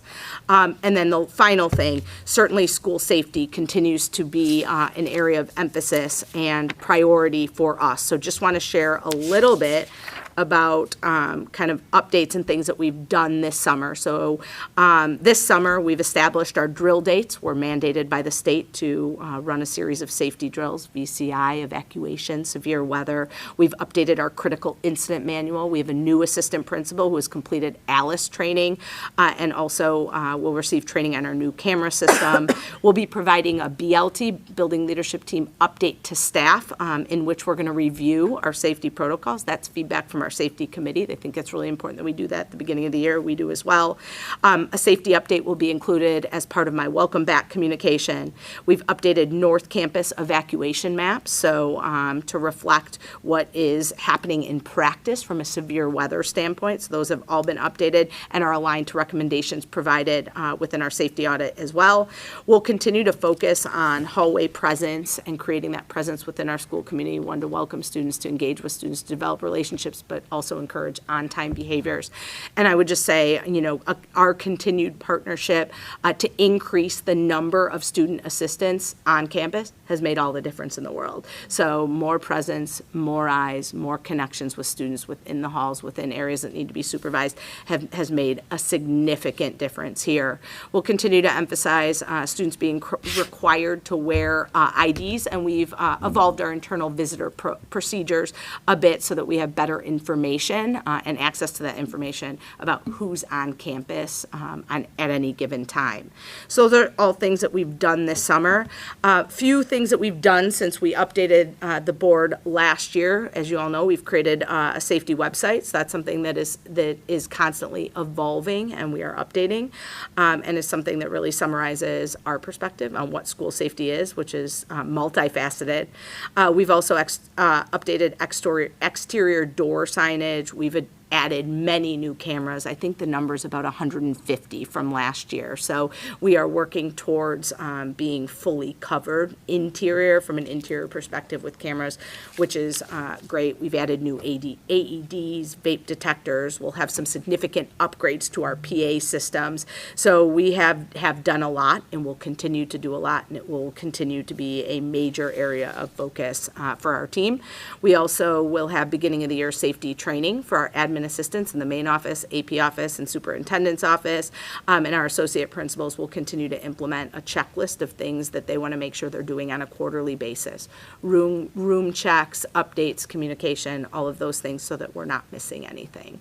So I know that's a quick flyover, and it's some specific plans, but think it's a really good opportunity for us to be able to share some of the specific things that the building leadership team's been working on over the course of the last several months, and then really emphasizing during the summer as we lead into the year. I'm happy to answer any questions that you might have. Is that all? Very thorough. I mean, is that all? Sorry, really? I know it's a lot. I don't, it's not enough. Needed. It's just not enough. We need to know. Yeah. Thank you. Thank This is you. the third year in do a row enough. now that we've done this report in August, and I mean, I commend It's so obviously everyone. helpful. There's so many people that go into Oh. this data and go into the response, right? Obviously Dr. Tyrell and the building leadership team, but assistant principals, counselors, and all of our staff are intimately involved in this. Dr. Owens, Dr. Rowe. So it's extensive, but obviously one of the most important things we do is school safety and keeping students safe. So. Just one quick question. With the first period tardies, I'm assuming that the bus situations are not counted. in Not that. counted. Good question. Nope. And actually, we piloted the scanning system last year with buses on Wednesdays that were late at South Campus. So we know the system works, and there's a way to exempt, right? They're technically tardy because they're late, but it's an exempt tardy because of the bus, something beyond their control. Good point. How does the scanning look like? Can you describe that? Because I'm trying to visualize. Yeah, students bring their IDs, they show their ID, and then there's a handheld scanner that's connected remotely to a computer, and they just scan them in, and it creates an attendance record. And so there's no line for that? I mean, it's Because too we're fast? doing it a little bit, we're not doing it for every student, right? Like, for yeah. the start of the regular school day, we feel like it's gonna be manageable. There will be a little bit of a line at 7:40, right at 7:45, but we think it's a manageable time frame for us to be able to create those attendance records through scanning them in. Or We'll have it's still multiple. Faster than Yep. going, you know, I love that. So I can think I that's ask a great. question then? When a student gets scanned in, they're tardy. Mine was one of those. He's taking the bus this year. What happens on the teacher's side of it, right? So I'm in my classroom, you walk in, you're 10 minutes late. 10 minutes could be problematic, Yeah, because okay, over 5 10 minutes. right? So Or whatever your what cutoff should, time what is. should happen with the new system is the kids should be able to go right, they'll have a pass. The pass will say the time that they were scanned in. Okay, the so they teacher- will have Yep. something physical to hand to that Yep, teacher. Yep, the teacher will be able to review quickly. If the teacher puts a classroom protocol in place where they want the student to just go ahead and sit right down, the teacher could then, access that pass off the desk. But yep, there'll be a Okay. communication tool, and there should not be any reason for them to have to enter anything into the system. And disrupt the class learning. Yeah. Correct. Yeah, that's really So good. do they write that pass, or is that an automated system? Timestamp. Like, it's like a little receipt could- almost, or machine? Yeah, almost like a time There you clock, go. right? That's a Where good they're word. they'll have the passes, and then they'll their APs and student assistants, people who are at the entrances, will kind of timestamp it. And then they just. Mhm. go and do that. Yep. I think that's great. That's a very good idea. It'll probably evolve as the year goes on, but we've tested it with a small sample last year, and we feel like we have the capability to be able to do it this year. So hopefully, I think our teachers are going to appreciate it. I think it's going to get kids to class faster, and I think it's going to cut back on, like I've said, the loss of instructional time. Yeah, that disruption. And that's the ultimate goal Yeah. that we want at the end of the day, so I think that's great. Yeah. The Hero system, is that what it is? The actual? We're not using Hero. We've looked at it, but we're just going to be using a system that's compatible with Infinite Campus. We've used that for a while, and the deans and admin love it. Yeah, we've looked at it. We it may have to Same have kind of some thing. No, I'm sure it's the same discussion. thing. Yeah. My only comment, really, I guess, question, maybe more of a comment, is the cell phone change. I love it. I think I'm a huge fan of it. I wish we could go even further at some point, just because I know cell phones interrupt our kids' brain. We're suing Facebook and Instagram, right? The impact on our cell phones on our kids is tremendous. So I'm thrilled with that. I do want us all to be aware that our electronic use numbers next Thank year you. are I probably was not just gonna look gonna as say well that. as they did this year, but that's to be expected, I assume, right? And that's okay. Yeah, I think we've talked about before, Tim, like sometimes when you emphasize things, you see an increase. And Yep. sometimes it works the other way. When you emphasize things and you put a series of interventions in place, you observe a decrease. And so we may observe a bit of an increase, but we're also going to emphasize, right, like how we intervene and how we work with students when students are having difficulty. This is new, right? So teachers talking with students, right? First of all, teachers communicating generally, like their support for what we're doing as a school, and then also the classroom protocols. But then if a student is having an issue, right, having a conversation with the student, right? Next step, having a conversation or connecting with the family. Then if they need some support from, the AP office or somebody else, then going to a referral. So really taking some steps before we go to that point, I think is going to be really important, and something that we emphasize with our teachers. And they're really good about working with students individually, right, and communicating with them, and looking at like raising the expectations for communicating, involving families in the discussion when we're talking about electronic use. I think it's going to be important when you're emphasizing this throughout the course of the year. I think it's great. And they do a good job of that. I mean, I know just over the years, getting the communications from teachers at the start of every year for parents and guardians to be on the lookout for that kind of stuff, those changes. Yep. And those being emphasized and in all the right places where you guys will have a chance to interact with families is going to be huge. So Really appreciate that. Yeah. And I was thinking the same thing too, that we're gonna see a little bump in the numbers for some of the electronic stuff and some of the tardies. be And okay. that one thing I really though, and I agree with you, Dr. Waterman, about our assistant principals and everybody else who's been involved on this at that day-to-day and the granular level and the details and everything that goes into putting all these things in practice, but specifically to Dr. Owens and Dr. Rowe, to Dr. Tyrell, because this makes me feel like I just know that our children are, I don't hate to use the word children because they're working their way up to being adults, young adults, but that they're in good hands here and that you guys have really put a lot of care and effort and thought into this. And I've watched it evolve. I mean, I know I'm getting emotional, but I really feel like I appreciate the hard work that you've put into this. So thank you for doing that. Thank you. Means Thank a you lot. for Yeah. all of Means your a support. I have just one comment. It's really not a question. I'm sure you are well aware. But for those who may not be, there is a company that is literally producing vape pens. Pens. So, yeah, I throw that as caution to the wind, that for parents, staff, board members, everybody, just to be aware that our kids can go online and buy a pen that they can literally be writing with, and then walk down the hall with it and vape on it.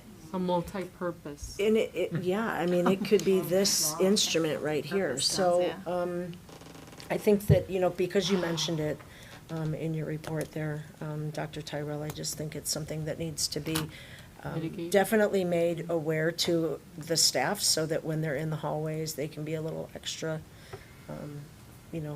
Vigilant. yeah, just a little extra eyes on who really is walking around with a pen in their hand. I don't. You know what I mean? Well, especially with today's day and age, right? They walk around with their phone, not a pen. Correct, They have ones correct. that look like phones too. So, Right. yeah. They have ones that look like phones too. I mean, Wow. vapes that look like Sure. phones. They have vapes that look like highlighters, phones, Mm-hmm. pens. There's hoodies that the strings for the hoodie are the actual vape. Mm-hmm, Oh my gosh. yeah. Yeah, but again, we're not seeing a lot of that. Yeah. So, I mean, Yeah. just because it exists, but yeah. it's always Don't worth- mention it because now they're gonna know about it. Right. They know. They I already mean, know. they know. We always get ahead of the I curve. said, kind of jokingly, but I think I'm probably not too far from the truth, is that, I'm gonna age myself. Students were hiding their joints in their highlighters in the 80s. And they're probably the ones who have invented a lot of these products. So, this isn't a new concept, but the pen one in particular, that it's just so easy for them to get their hands on it, and seems to be a popular option, so. Yeah. Well, I just want to reiterate what everybody else has already said, and thank you. This is so helpful. You know how much we appreciate it, and more than anything, appreciate the environment that you're creating for our students. So, thank you. You are moving the needle in the right direction with every time we talk about these things, so thank you. Jill, did you want to add anything? Are you in a good place? Still with us? I probably lost her long ago when I was going down. With the connection, not with following. I know. This is amazing. All right. Hi, Jill, thanks. Listen, I'm very conscious of time, and nobody will look at anybody sideways if you need to take a 7th inning stretch here. But we do have one more thing on our agenda, and that is to have a conversation, just a conversation about funding of future facilities projects. So this is an opportunity for us just to check in with each other. This is not any immediate decision, no action items, no deadlines looming for this conversation at all, just to check in with each other. After the last couple of months, the last time we really had a big discussion about it was in May, to share any questions or thoughts you might have on facility plans, and then, budget around those things. So we know phase one for our groundwork for a brighter future plan is well underway. Many of us had the opportunity to go tour South Campus, so thank you, Dr. Yeah, Waterman. That absolutely. was really, Anytime. really Let me know. exciting to see. Yeah. It is fun, it's cool. It is, Good, it's good great. stuff, very exciting. We know that we're going to gain more clarity on the second portion of phase one when we open up bids for the North Campus portion of the project later on this fall. And we also know from our discussion last May that with the completion of the phase one projects, we'll have utilized all of our proceeds from the 23-24 bond sale, and we'll need to, have some conversations, explore some additional funding. So this is just, again, we don't have to get deep in the weeds. It's really just a check-in, maybe an opportunity to, ask some questions, get some more information, right? So hopefully everyone had a chance to take a peek at the strategic plan priority list and funding sources from our previous meeting.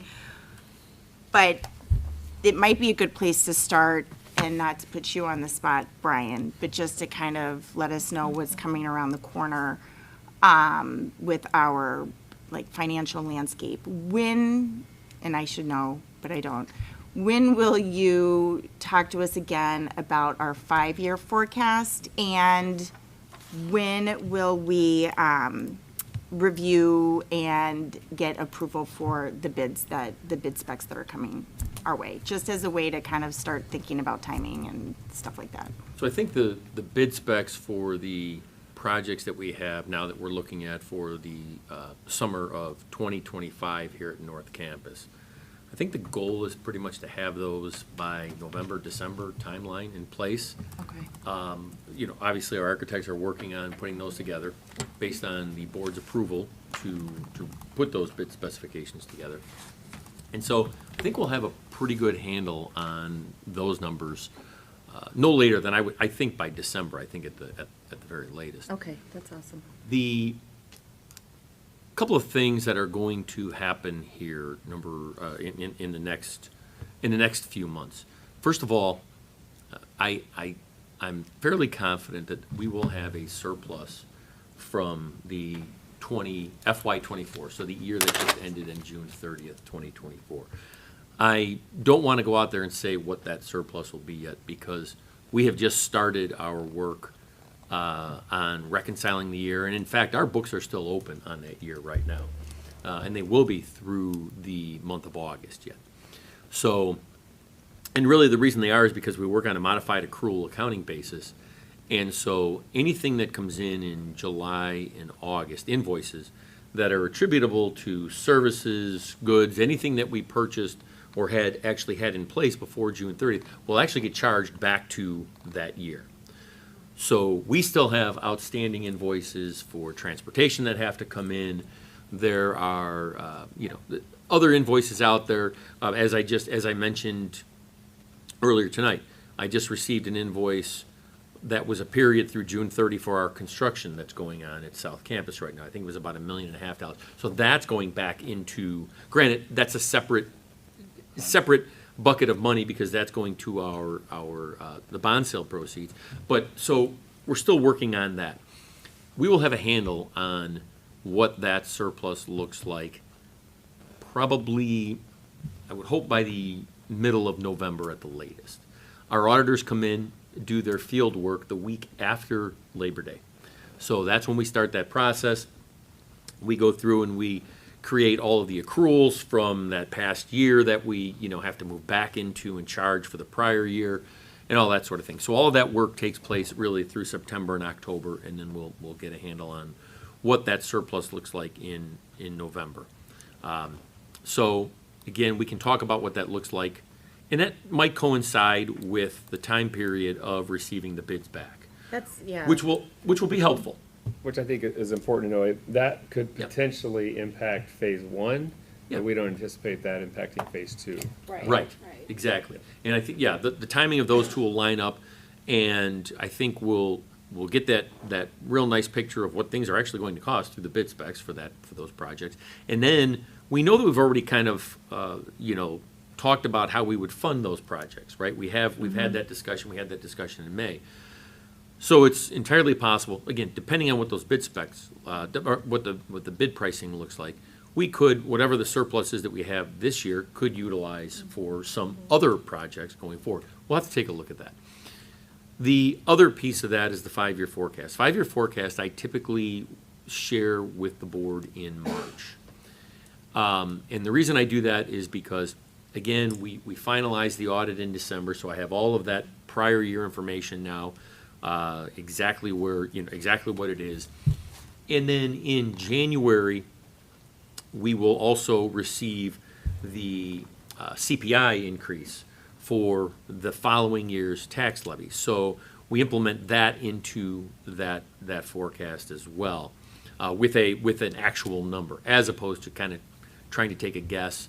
Now, granted, we can kind of take a guess, but it's always better to have that exact number. So that coincides with the budgeting process for the coming year. I look at that and kind of line all of those up and say, where do we think we're going to be? And then, filter that through for the next 5 years. The one thing I would say, though, is that, kind of to Dr. Waterman's point a minute ago, and that is the 5-year forecast in the operating budget allows us $2 to $3 million a year, right? And historically, what the district has done with that are the projects that are roofing projects, right? The parking lot projects, we need to repair an air handling unit or replace air handling units, those types of things.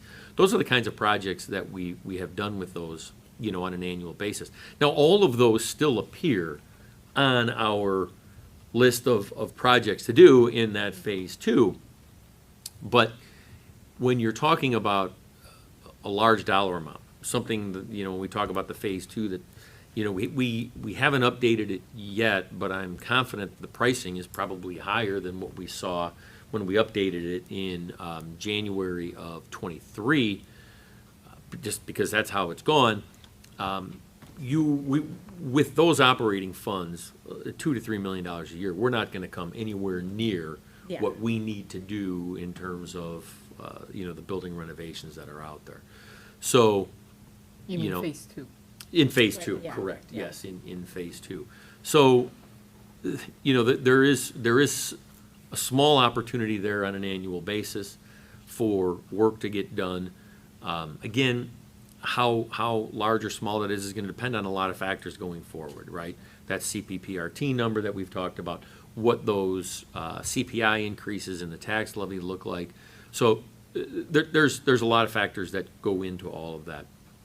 But is it a solution long-term for $100 million or $130 million worth of work? No, it's not. The district really doesn't have that in the operating budget. We've talked about the fund balances. We had a long conversation about that in June. And we know that we probably want to keep those fund balances, as we talked about, somewhere between $45 and $50 million, right? Again, not an excessive amount, a recommended amount from multiple organizations. And so, there's a limited amount of space there as well, as we've talked about. So that's, again, I will put that 5-year forecast together, of course, for the board. But even if you look back, if you recall last year, the one we did, I say last year, last school year now, sorry. But in March of '24, we were about $2 to $3 million worth of capital projects, budgeting for that going forward.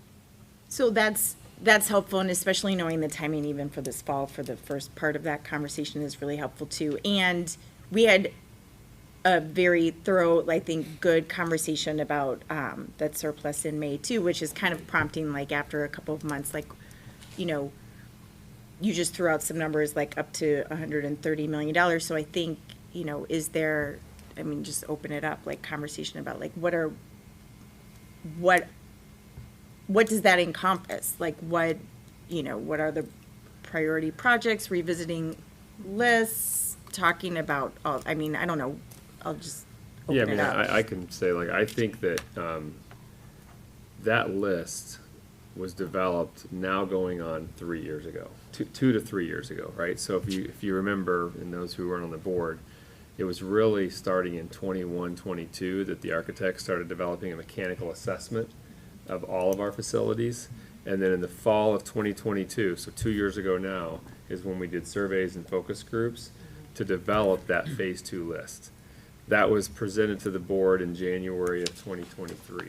So very soon, that will be a 2-year-old plan or 2-year-old idea. And even then, that wasn't developed with a tremendous amount of specificity because the focus was on phase 1 and identifying the specific projects in phase 1. So phase 2, really the big bucket items there was about 40% of that total. The total amount identified in phase 2, and again, I can't say this enough, this was going on 2 years ago, 2+ years ago, was $85 to $100 million. That was the phase 2 amount that was identified. 40% of that was on any remaining modernization work that would have to happen in classrooms. 40% of that overall total. 25% of that total was identified for physical wellness and athletic facility improvements. 20% of that total was for HVAC and temperature control. 10% was for just miscellaneous roofs, parking lots, mechanical equipment upgrades, and then 5% was identified for accessibility improvements. So I think it's important to note that because of the age of that plan, or not even, I wouldn't even call it a plan, it was identified needs as identified through our community, right, through focus groups and surveys and through mechanical assessments, at least from a broad objective perspective. I would be more comfortable as we go throughout this year. We're going to need to do more work on what phase 2 really looks like and what our community really prioritizes in phase 2, because I think that's becoming a little bit outdated right now. Yeah, I could see that. Big change. Yep. There could be a Yep. shift in what a priority is. And that's not even mentioning like cost projections, right? This is cost projections Yeah, from 2 years totally. ago, Right, so totally. those would certainly have to be Updated updated. as well. They didn't go down, that we know. Yeah. Right. That's Right. the only guarantee. Right. But I think you also have to look at like phase 1, part 2, we still don't have money for that. So That would help we're us. going into reserves potentially and other sources, so that's not even funded. Yeah. So I mean, like phase 2 is one thing, but we still need to address Yep. phase 1. Yeah, Part phase 2. 1, we will have more clarity on here over the next 3 to 4 months. Right. Yeah. Yeah. And maybe That's right. that surplus can help bridge a gap. I don't that's one part remember of it, for exactly sure. what, Reserves, yeah. Yep. not the reserves. Well, I mean reserves, yes, but also like the surplus from 24. It could be But I- resolved potentially, Yeah. depending. We don't But I really think, know yes, yet. absolutely, like we haven't been able to cover fully phase 1. Right. And then we have Right. this next wave too. So I think that's just it, like in total, like how do we want to, where's everybody's head on, a list that now I appreciate, we've been living it, so I appreciate the reminder that it is getting a little dated and maybe, it sounds like you're suggesting maybe, either an administrative team or some other kind of engagement might be something to discuss, just to check the list in general to see if that's really, what are we looking to fund fully now at this point, as we've completed some, but not everything and have more to go. And then, what questions do we want to ask around other funding sources too? So, I have some thoughts, but this is for all of us I to mean, phase jump 2 in. really partially, like the whole existence of phase 2 is based upon a significant amount of money coming into the district, Yeah, which is through the sale of property was likely the main source. So that's one of the first questions. I agree. It is. I think one of the first questions really needs to be, and correct me if I'm wrong, but getting a handle on where there could even be a potential for revenue. And then see how that aligns with even the old list first, right? I mean, otherwise, we're trying to come up with a wish list of things that we would like to do, but we don't even really have a way to Right. pay for it. Well, I think And it it's, seems like that could be a never-ending cycle of, okay, but we got those prices 2 years ago, and now we're ready, but now those are old.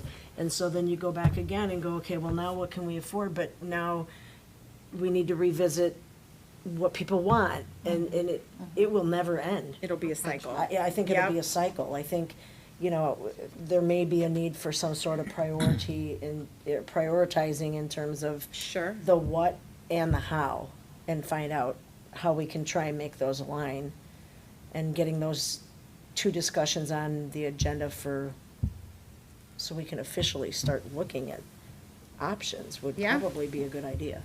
Well, yeah, and I mean, Jill. yes, please, Can I that's chime what I in? was gonna say, yes. Okay, so thank you. So I think when we, in the spring, I can't remember which month it was, but we had talked about, when we talked about, you know, our fund balance and things like that, I mean, the only other way to get money into the district for additional funding, I mean, Brian, if you can, you know, chime in too, if I'm not capturing this correctly, I think what you had reiterated and stated was that we would have to sell the land or go to a referendum. Those are the only other two ways to get Yep. money into the district.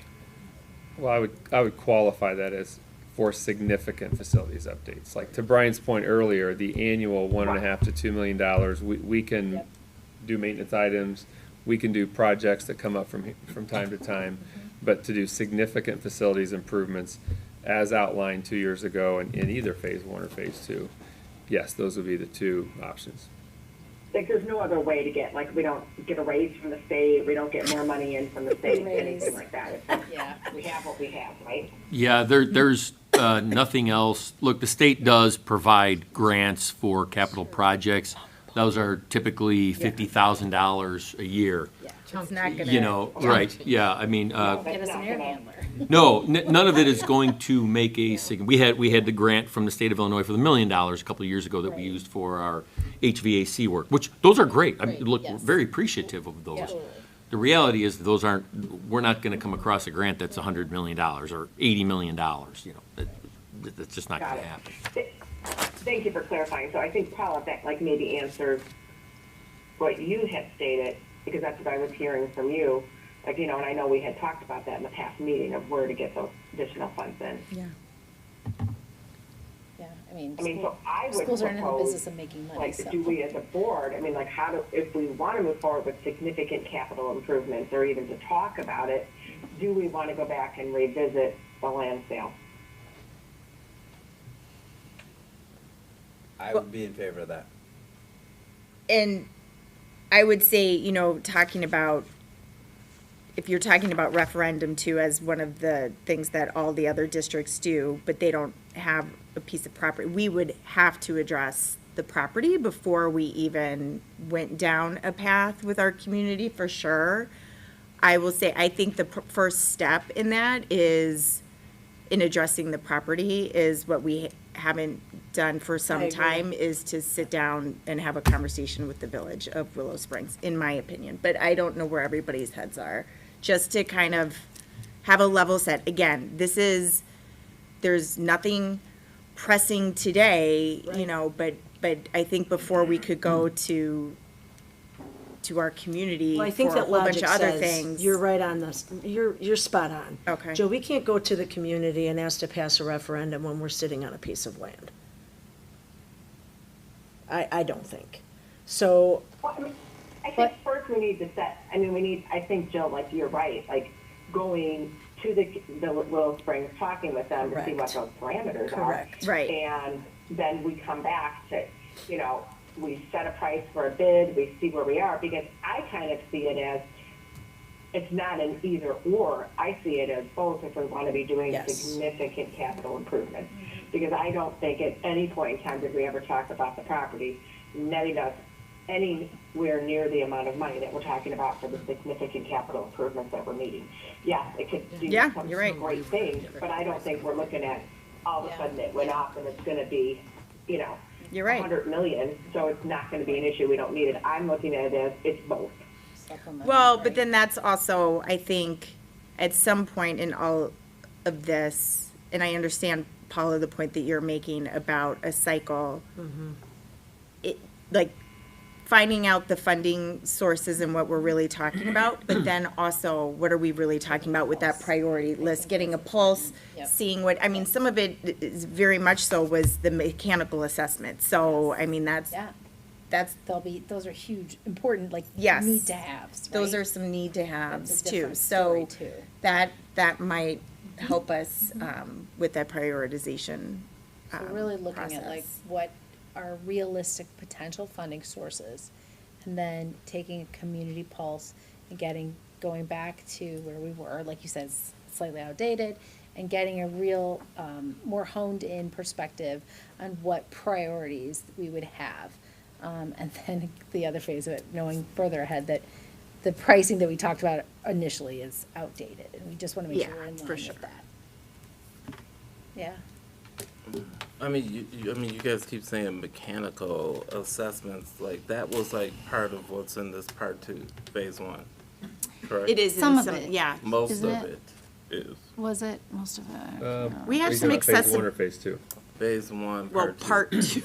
Yeah, two of you're phase right, one. yeah, 1B. you're right, that's. Yeah, 'cause we it's have a bunch mostly of- mechanical AC upgrades on the west side of each Brooklyn. Right, so That's phase happening, 2 yes. Yep. is not necessarily a whole lot of mechanical assessments, because that all work already has been done, or will have been done. If I think there's just a little bit of it in there. just a tiny sliver. Yeah. It's Well, just to not- clarify, so 2 years ago, it was identified as about 20% of that overall phase 2, which would have been about 18 to 20 million. Was So that would have been the mechanicals. remaining. Right, but I think you Yeah. brought up some stuff from, didn't you bring up stuff from phase phase 2 into part 1, phase 1? No. Or part 2, phase 1? No, this was solely the original phase 2 from 2 years ago. And it was that would have been all the remaining, because keep in mind, even with this mechanical project next year, depending on how the bids come back, we still have remaining AC needs. Mainly, the entire building across the street is not air conditioned, so that's a big part. There's a couple hallways at South Campus that we still have to be air conditioned. There's also another hallway here. So even with that project, we'll have some remaining mechanical and AC temperature control needs as well. Right, And but the bulk of it is 80, is The bulk of it is, yeah, this, Like, right, is so, it yeah, mechanical? 80% will have been done, that would leave about 20% of it. Right, and the only reason why I bring that up is because, like, you guys are saying, like, mechanical and, like, must-have, like, that will have already been done. Yeah, So the Big part bulk of yeah. it. sure, sure. I get So what it's you're not, saying. so like, Yeah. 85 million that you're looking at is not, like, To keep the what you're place saying running. is a must-have. Right, right. Right, But, to I Michael's mean, point, the biggest part of that phase 2, at least 2 years ago, was the remaining classroom modernization work. And we have about 230, 240 classrooms district-wide, and so that would be 30, at least 2 years ago, they identified 33 to 38 million dollars of that would be classroom modernization. But that's without what we know now is we're not being able to accomplish as much of the Right. classroom modernization with phase Yeah. 1, so that's gonna add to that. yeah, that will. And getting a sense of what that classroom modernization looks like. I know we kind of talked about it, but do we? Right, has that changed? Yeah, like, I mean, the ADA components to it, like, I'm just like thinking in like the multi-use and, I don't know. Being able to provide the kind of the benefits of it, you know, like, of that being that priority versus like some of the other things that you listed, like, you know, the wellness and the health facilities and the sports facilities and things like that too. Yeah, I understand it's never as easy as we want it to be, but I keep going back to if we put it out for bid, we set a price, we put conditions in it where we can walk away from whatever bid we get, it's not costing us anything. I agree, we need to engage first. Yeah. I 100% agree with that. But I feel like we can move forward with, once we've felt like we've done that thoroughly and well, that we can put something out there and see what comes back. That's where I'm at. You're talking about, I'm with you, Tim. wait, The property. you're talking about like maybe putting it for sale to see what we Putting it get up for back? bid, yeah, see what we get.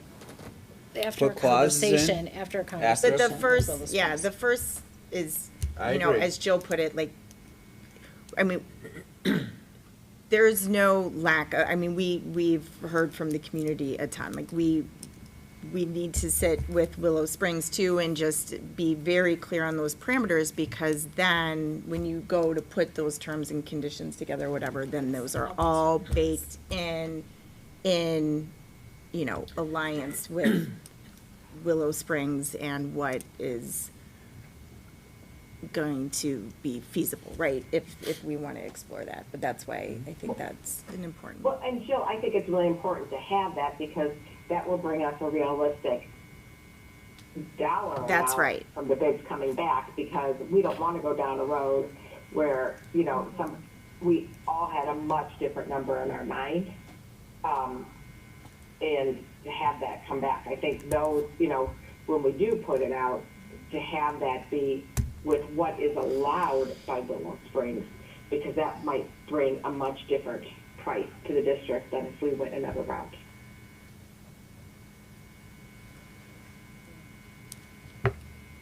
Anybody else, I mean, want to, It kind of sounds to me like, I think the majority of us sound like we're kind of on the same page in terms of needing to get an open discussion going with Willow Springs Yeah. first. yeah. Michael? Do we have can we do a timeline for that this meeting, Jill? No, I mean, that's kind of just, I just wanted to see where people's heads were with that, but then I think I would ask Brian and Brian, you know, how we move forward with that, but Elby, I feel like you were gonna say something. I do, I have some thoughts, but I'm kind of just gauging, you know, everybody's input as well. And Michael, I kind of wanted to hear what you had to say. It looks like you were going to say something. Only thing I would say is, I'm fine with engaging them, just to hear, or depending on how you go in and structure the conversation. And if it does go to bid, or we put something up, then there's a likelihood that, you know, we may not even Do anything with it. do anything Yeah. based upon whatever comes back, or if anything. But then I feel like we would know. Right. We would know, and that's the whole, like, kind of what are our funding opportunities, I right? don't know that we're so blind here. I think we do have information. I don't think that we're so lost. We had an appraisal done, right? And we know what it appraised. So, I mean, I know commercial is very different, so I'm ignorant about how commercial works. I know that in residential, whenever, you know, there's a history. When you sell something, you put out something, offers are public, everything is public. The market doesn't seem to be very hot right now or very good. So what I'm asking is, how does it work for commercial? Do you get burned like you do in residential when there's a history of a low offer? You know, how does that work with commercial? Because I don't know.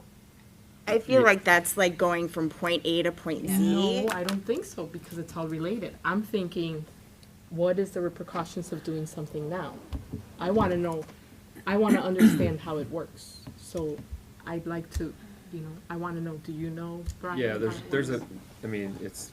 there's a very prescribed process for how boards can sell property. It's, you set a minimum price, you adopt the terms and conditions, and you send it out to bid, and you see what bids come back. That's essentially it, so. So is that public information? Public information, yep, Okay, yep.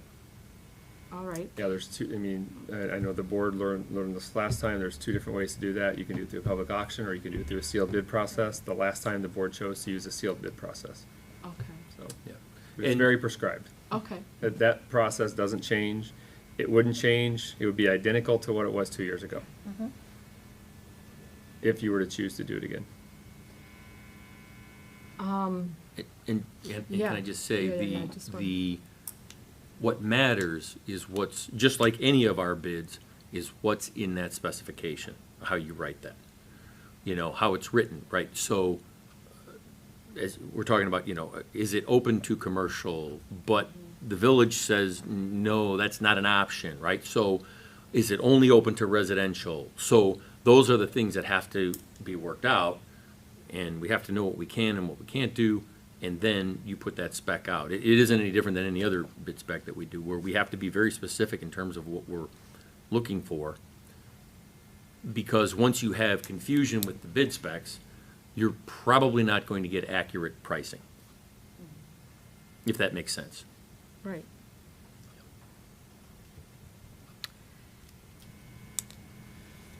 Yeah. Okay.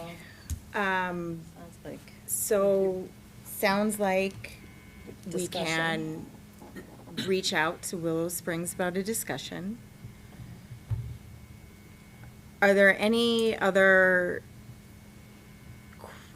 questions, fact-finding that we want to throw out there right now? I think this is a good first step. I think we're all agreeing that, Yeah. this makes sense in a linear way of approaching, funding. So what would your discussion look like, and what are you hoping to gain? What are you looking for through this discussion? So Willow Springs has very specific zoning for that piece of property, and so what would be really helpful for us, and I think we've heard them say also very much appreciated, is to sit down with them and talk collaboratively about, what they want in that space, right? Because just because we know that it's zoned for residential and light commercial, there are still deeper levels of, density and things within that. And we want to be, we would not want to write anything in terms and conditions that would be outside of what Willow Springs would approve. And then we would just see what the market says.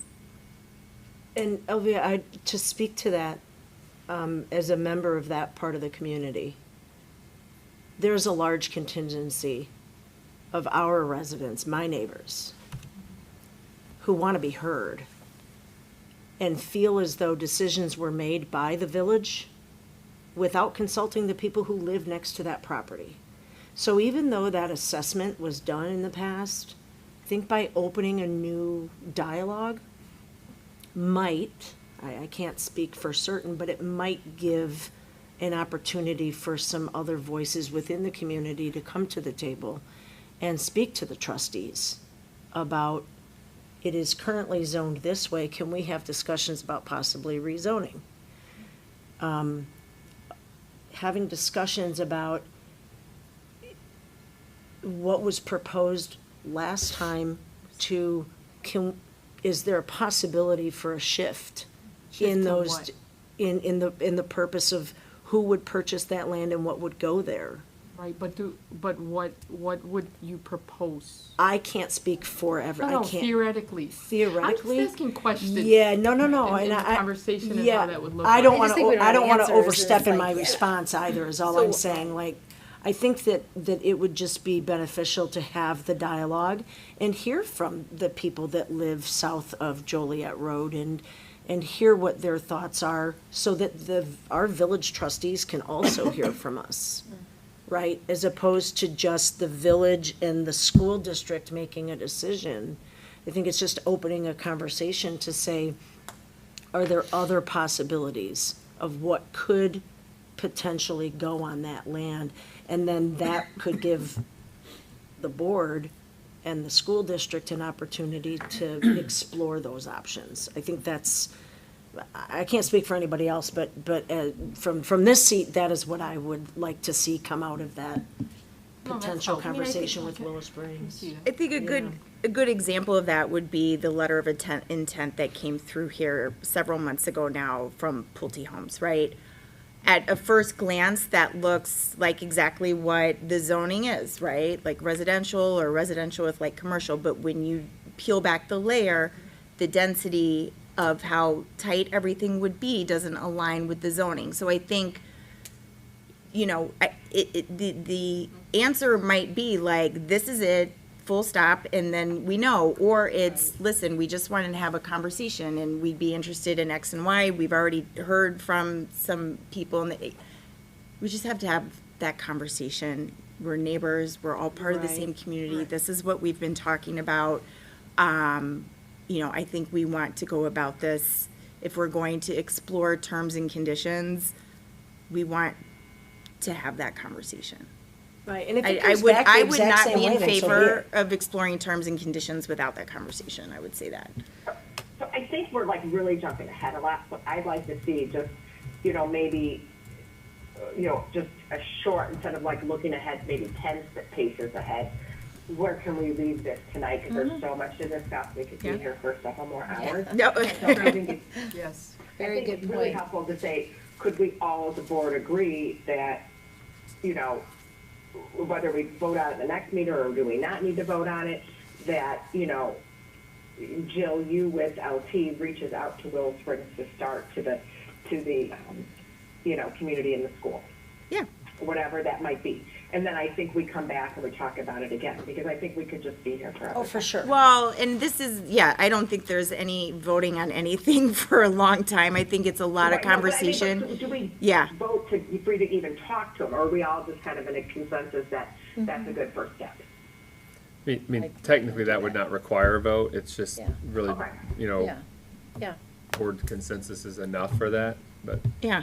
All right. Because I would like to say, you know, maybe I'm, you know, I'm supportive of reaching out, Jill, to Willow Springs. Yeah, I think that's where this conversation, I mean, we got to that very quickly, so that's good. And, if everybody, and it sounds like everybody's in agreement, so then I think that's a good place to start. That's a good step. I That's think a we good could start. identify who would be involved in that discussion. Oh, that's true, I'd be yeah, interested from the board perspective, like who all should be involved in that discussion. The board president. Well, I think, Yeah, I mean, I'm- Jill for scheduling it and then go from there. Yeah, that's good, please. Yeah, let's do it. I'm fine to do that, but am assuming you would be at the table also, yes? Or I don't know if It's Brian up to the would. board. I think Brian should be there. He's, I think, yeah. yeah, I think Brian should dialed in with the strategic plan and Yeah. a lot of other details that are important, so yes. I would think so. I would go if you'd want, or if the board would want, just to have. I two would board as well. members I would like to throw that out there. Well, We can't Only have two. three. Have You three. have Just to two. have- You know, you can only have two? Yep. Yeah. Gotcha. You want to draw One, straws? two. No. But there could be another board board members. member. There Yeah. can be another Oh, board I member, see. and There's not actually, three board like, members. I like that Okay. idea of two board members too. So, I do too. I don't know, do you want to We'll do rock, figure it out. paper, scissors, since he wants to go? Yeah, I mean, we don't have to decide, I guess. No, have we two don't have to we decide that two- tonight. So Two two people. represent, I'll for sure Right, go, and then yourself, somebody else. And then you two work out your schedules, because who knows Yeah, even that's what'll right. work out. Right. when Yeah. you Plan it. Okay, That works? all right. Okay. So are you gonna send out an agenda of your, I would expect and I request an agenda of what that conversation is bulleted with Willow Springs to the board. Sure. Would the board want legal counsel at that meeting or no? I would think that would be helpful. I would I support vote that. yes, if you're gonna do that, I think legal counsel should be present. Okay. Who's our contact again? What's his name, the new guy? Hmm? Who's the new guy again? Forgot his name. James Levy. James, thank you. That's great. All right, well, Thank you. to your, no, thank you. I mean, I'd rather Necessary. start, It's needed. Yep. yeah, Yeah, talking about it. conversation. To your Good. point, Tim, it's not as simple, but this was a good conversation, so thank you. Yeah. All right. Yeah. It's a place to start. Okay, so now is the time for, and there's no, do I have to read it? No. Marilyn's like, moving along. Okay, no speakers. Thank you. May I please have a motion to adjourn the meeting? So moved. Second. All in favor? Aye. All opposed? All right, our Couple meeting's weeks. adjourned. Thank you, everybody. Welcome Thank back, everyone. Yeah, welcome back. back. Sorry. Back to school. Fasten your